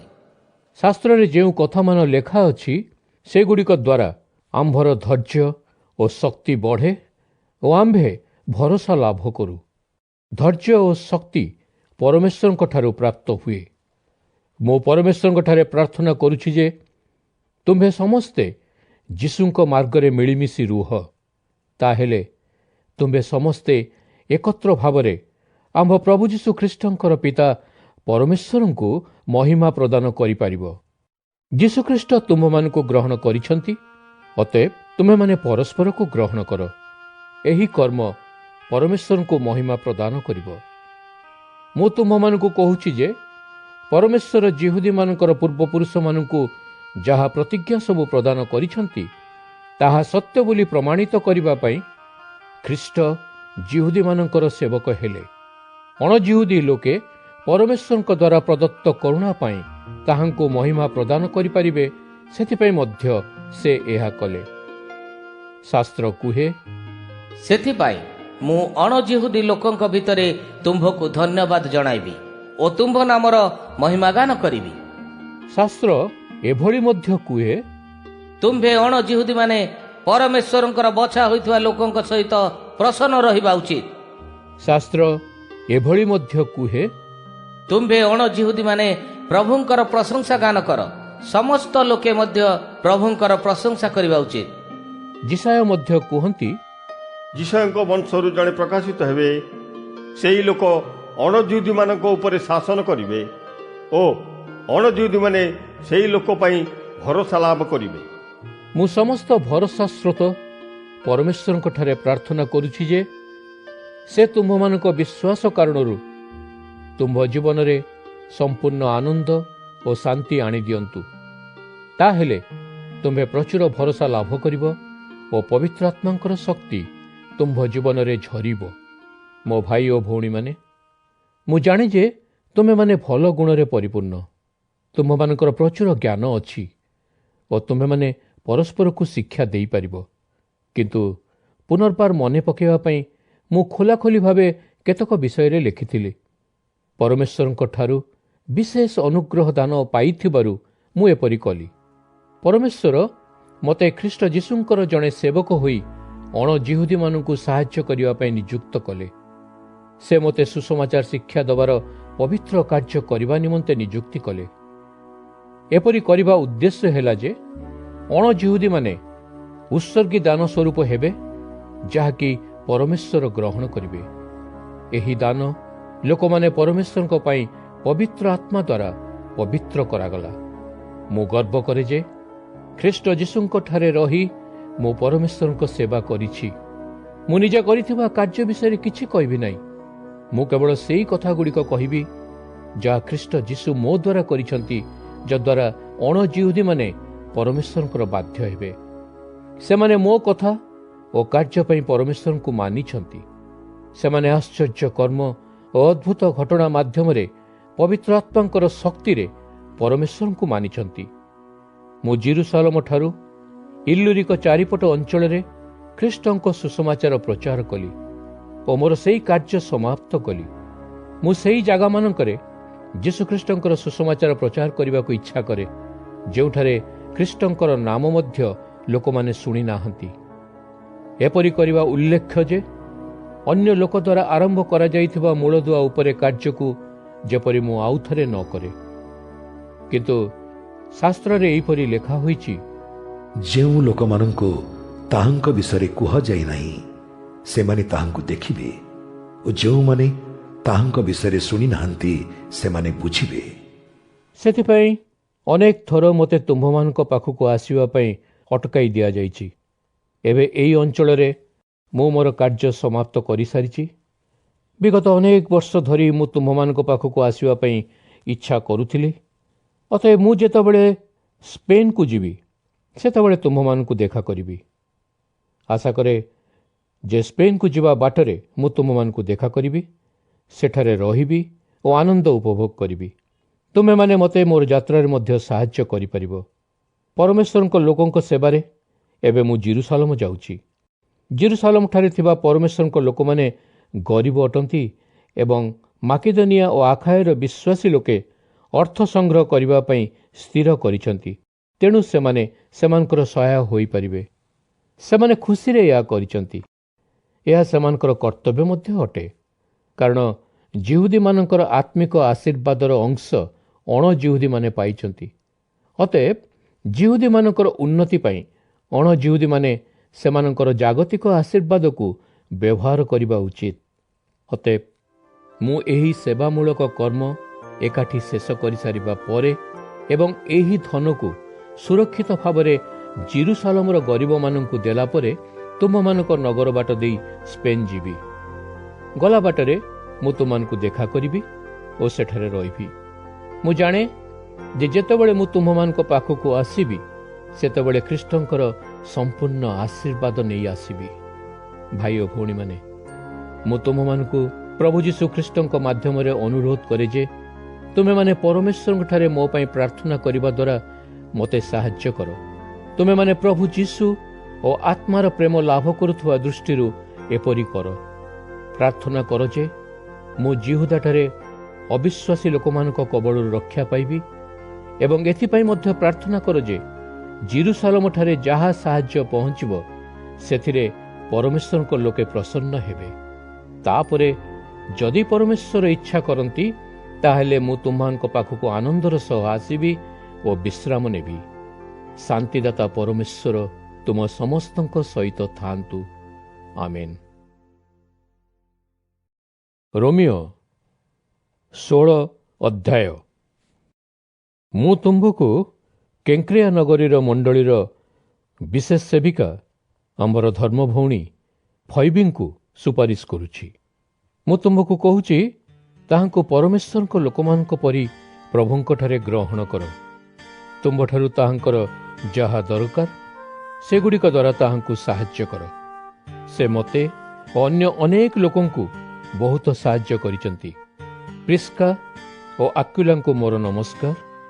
ସେମାନେ ଖ୍ରୀଷ୍ଟ ଯୀଶୁଙ୍କ କାମରେ ମୋର ସହକର୍ମୀ ଅଟନ୍ତି। ସେମାନେ ମୋର ଜୀବନ ରକ୍ଷା ଲାଗି ନିଜ ଜୀବନକୁ ବିପଦରେ ପକାଇଥିଲେ। ମୁଁ ସେମାନଙ୍କ ପ୍ରତି କୃତଜ୍ଞ। କେବଳ ମୁଁ ନୁହେଁ, ସମସ୍ତ ଅଣଜିହୁଦୀୟ ମଣ୍ଡଳୀର ଲୋକମାନେ ମଧ୍ୟ ସେମାନଙ୍କ ପ୍ରତି କୃତଜ୍ଞ। ତାଙ୍କ ଘରେ ହେଉଥିବା ମଣ୍ଡଳୀକୁ ମଧ୍ୟ ନମସ୍କାର। ମୋର ପ୍ରିୟ ବନ୍ଧୁ ଏପାଇନେତଙ୍କୁ ନମସ୍କାର। ସେ ସମଗ୍ର ଏସିଆରେ ଖ୍ରୀଷ୍ଟଙ୍କୁ ଗ୍ରହଣ କରିବାରେ ପ୍ରଥମ ଲୋକ। ମରିୟମକୁ ନମସ୍କାର। ସେ ତୁମ୍ଭମାନଙ୍କ ପାଇଁ ବହୁତ କାମ କରିଛନ୍ତି। ଆନ୍ଦ୍ରୋନିକ୍ ଓ ଜୁନିଆଙ୍କୁ ନମସ୍କାର। ସେମାନେ ମୋର ଜ୍ଞାତି ଓ ସେମାନେ ମୋ ସହିତ ବନ୍ଦୀ ହୋଇ କାରାଗାରରେ ଥିଲେ। ସେମାନେ ପରମେଶ୍ୱରଙ୍କର ଅତି ପ୍ରସିଦ୍ଧ କାର୍ଯ୍ୟକର୍ତ୍ତା ଓ ମୋଠାରୁ ପୂର୍ବରୁ ଯୀଶୁଖ୍ରୀଷ୍ଟଙ୍କଠାରେ ବିଶ୍ୱାସୀ ଥିଲେ। ପ୍ରଭୁଙ୍କଠାରେ ସ୍ଥିତ ମୋର ପ୍ରିୟ ମିତ୍ର ଆମ୍ପ୍ଲିଆତାଙ୍କୁ ନମସ୍କାର। ଖ୍ରୀଷ୍ଟଙ୍କ ସେବା ବିଷୟରେ ଆମ୍ଭର ସହକର୍ମୀ ଉବିଣ ଓ ମୋର ପ୍ରିୟତମ ମିତ୍ର ଆରିସ୍ତାର୍କଙ୍କୁ ମୋର ନମସ୍କାର। ଆପେଲଙ୍କୁ ମୋର ନମସ୍କାର, ଯିଏ ଖ୍ରୀଷ୍ଟଙ୍କ ସେବାରେ ପରୀକ୍ଷିତ ଓ ପ୍ରମାଣିତ। ଆରିସ୍ତବୁଲଙ୍କ ପରିବାରଜନଙ୍କୁ ମୋର ନମସ୍କାର। ମୋର ଜ୍ଞାତି ହେରୋଦିୟନଙ୍କୁ ମୋର ନମସ୍କାର। ନାର୍କିସ୍ଙ୍କ ପରିଜନମାନଙ୍କୁ ନମସ୍କାର, ଯେଉଁମାନେ ପ୍ରଭୁଙ୍କର ଅଟନ୍ତି। ପ୍ରଭୁଙ୍କର ପରିଶ୍ରମୀ କାର୍ଯ୍ୟକର୍ତ୍ତା କୃଫେଣା ଓ କୁଫୋସଙ୍କୁ ନମସ୍କାର। ମୋର ପ୍ରିୟ ପ୍ରଭୁଙ୍କ ସେବାରେ ପରିଶ୍ରମକାରିଣୀ ପର୍ସିଙ୍କୁ ନମସ୍କାର। ପ୍ରଭୁଙ୍କର ବିଶିଷ୍ଟ ସେବକ ରୂପେ ଓ ତାହାଙ୍କର ମାଆଙ୍କୁ, ଯିଏ ମୋର ମାତା ଭଳି, ତାହାଙ୍କୁ ମୋର ନମସ୍କାର। ଅସୁଙ୍କ୍ରିତ, ଫ୍ଲେଗନ୍, ହର୍ମିସ୍, ପାତ୍ରବା ଓ ହର୍ମାସ୍ ଏବଂ ସେମାନଙ୍କ ଭାଇମାନଙ୍କୁ, ଯେଉଁମାନେ ସେମାନଙ୍କ ସହ ଅଛନ୍ତି, ନମସ୍କାର। ଫିଲ୍ଲଗ, ଜୁଲିଆ, ନିରୁସ୍ ଓ ତାହାଙ୍କ ଭଉଣୀ ଅଲମ୍ପା ଓ ସେମାନଙ୍କ ସହିତ ଥିବା ସମସ୍ତ ସାଧୁ ସନ୍ଥମାନଙ୍କୁ ନମସ୍କାର। ତୁମେମାନେ ସମସ୍ତେ ପବିତ୍ର ଚୁମ୍ବନ ଦେଇ ଏକ ଆରେକକୁ ଅଭିବାଦନ ଜଣାଅ। ଖ୍ରୀଷ୍ଟଙ୍କର ସମସ୍ତ ମଣ୍ଡଳୀ ବା ବିଶ୍ୱାସୀ ସମୂହ ତୁମମାନଙ୍କୁ ଅଭିବାଦନ ଜଣାଉଛନ୍ତି। ଭାଇ ଓ ଭଉଣୀମାନେ, ମୁଁ ତୁମମାନଙ୍କୁ କହିବାକୁ ଇଚ୍ଛା କରେ ଯେ ଯେଉଁ ଲୋକମାନେ ତୁମ୍ଭ ଭିତରେ ଦଳଭେଦ ଓ ବିଘ୍ନ ଆଣିବା ପାଇଁ ଚେଷ୍ଟା କରୁଛନ୍ତି ସେମାନଙ୍କଠାରୁ ସତର୍କ ରୁହ। ଲୋକମାନଙ୍କର ବିଶ୍ୱାସକୁ ଭାଙ୍ଗିବା ପାଇଁ ଚେଷ୍ଟା କରୁଥିବା ଲୋକମାନଙ୍କଠାରୁ ସତର୍କ ରୁହ। ଏଭଳି ଲୋକେ ତୁମ୍ଭେ ଗ୍ରହଣ କରିଥିବା ପ୍ରକୃତ ଶିକ୍ଷା ବିରୁଦ୍ଧରେ ଥାଆନ୍ତି। ଏହି ଲୋକମାନଙ୍କଠାରୁ ଦୂରରେ ରୁହ। ଏଭଳି ଲୋକେ ଆମ୍ଭ ପ୍ରଭୁ ଯୀଶୁ ଖ୍ରୀଷ୍ଟଙ୍କର ସେବା ନ କରି କେବଳ ନିଜ ସୁଖରେ ମାତିଥାନ୍ତି। ସେମାନେ ଆକର୍ଷଣୀୟ ଓ ସୁନ୍ଦର କଥା କହି ଲୋକମାନଙ୍କୁ ବୋକା କରନ୍ତି ଓ ଯେଉଁମାନେ ମନ୍ଦ ବିଷୟରେ ଜାଣିନାହାନ୍ତି ସେମାନଙ୍କୁ ଭୁଲାନ୍ତି। ତୁମେମାନେ ବାଧ୍ୟ ହୁଅ, ସମସ୍ତେ ଏହା ଶୁଣିଛନ୍ତି। ମୁଁ ତୁମମାନଙ୍କ ପାଇଁ ବହୁତ ଖୁସି, କିନ୍ତୁ ମୁଁ ଇଚ୍ଛା କରେ ଯେ ତୁମେମାନେ ଭଲ ପାଇଁ ବୁଦ୍ଧିମାନ ହୋଇ ରୁହ ଓ ମନ୍ଦ ବିଷୟ ଜାଣିବା ପାଇଁ ଚେଷ୍ଟା କର ନାହିଁ। ଶାନ୍ତିର ସ୍ରୋତ ପରମେଶ୍ୱର ଶୀଘ୍ର ଶୈତାନକୁ ହରାଇବେ ଓ ତା ଉପରେ ତୁମମାନଙ୍କୁ ଶକ୍ତି ପ୍ରଦାନ କରିବେ। ଆମ୍ଭର ପ୍ରଭୁ ଯୀଶୁଙ୍କର ଅନୁଗ୍ରହ ତୁମମାନଙ୍କ ସହିତ ରହୁ। ମୋର ସହକାରୀ ତିମୋଥି ଓ ମୋର ସ୍ୱଜାତୀୟ ଯିହୁଦୀମାନେ ଲୁକ୍ୟ, ଜାସନ ଓ ସୋସିପାତ୍ର ତୁମମାନଙ୍କୁ ନମସ୍କାର ଜଣାଉଛନ୍ତି। ଏହି ପତ୍ରର ଲେଖକ ମୁଁ ତର୍ତ୍ତୀୟ ଅଟେ। ମୁଁ ମଧ୍ୟ ତୁମମାନଙ୍କୁ ପ୍ରଭୁଙ୍କ ନାମରେ ନମସ୍କାର କରୁଅଛି। ମୋତେ ଓ ସମଗ୍ର ମଣ୍ଡଳୀକୁ ଆତିଥ୍ୟ ପ୍ରଦାନ କରିଥିବା ଗାୟ ତୁମମାନଙ୍କୁ ପ୍ରଣାମ ଜଣାଉଛନ୍ତି। ଏରାଷ୍ଟ୍ର ନାମକ ଏହି ନଗରର କୋଷାଧ୍ୟକ୍ଷ ଓ କ୍ୱାର୍ତ ନାମକ ଜଣେ ଭାଇ ତୁମମାନଙ୍କୁ ନମସ୍କାର ଜଣାଉଛନ୍ତି। ପରମେଶ୍ୱର ହିଁ ତୁମ୍ଭକୁ ଦୃଢ଼ କରିପାରନ୍ତି। ମୁଁ ତୁମମାନଙ୍କୁ ଦୃଢ଼ ହେବା ପାଇଁ ଯେଉଁ ସୁସମାଚାର ପ୍ରଚାର କରୁଛି ସେହି ସତ୍ୟ ସୃଷ୍ଟି ଆରମ୍ଭରୁ ଗୁପ୍ତ ଭାବରେ ଥିଲା। ପରମେଶ୍ୱର ତାହାକୁ ପ୍ରକାଶିତ କରିବା ପାଇଁ ଆଦେଶ ଦେଇଛନ୍ତି। ଏହି ଗୁପ୍ତ ସତ୍ୟ ଏବେ ଆମ୍ଭକୁ ଓ ସମସ୍ତଙ୍କୁ ଜ୍ଞାତ କରାଯାଇଛି। ଭବିଷ୍ୟତ ବକ୍ତାମାନଙ୍କର ଲେଖା ଦ୍ୱାରା ତାହା ପ୍ରକାଶିତ ହେଲା। ଏହାଦ୍ୱାରା ସମସ୍ତ ଲୋକମାନଙ୍କର ପରମେଶ୍ୱରଙ୍କ ପାଇଁ ବିଶ୍ୱାସ ଓ ଆଜ୍ଞାକାରିତା ବଢ଼ିପାରିବ। ଯୀଶୁଖ୍ରୀଷ୍ଟଙ୍କ ଜରିଆରେ ଏକମାତ୍ର ଜ୍ଞାନବାନ ପରମେଶ୍ୱରଙ୍କର ମହିମା ଅନନ୍ତ କାଳ ପାଇଁ ବ୍ୟକ୍ତ ରହୁ। ଆମେନ୍।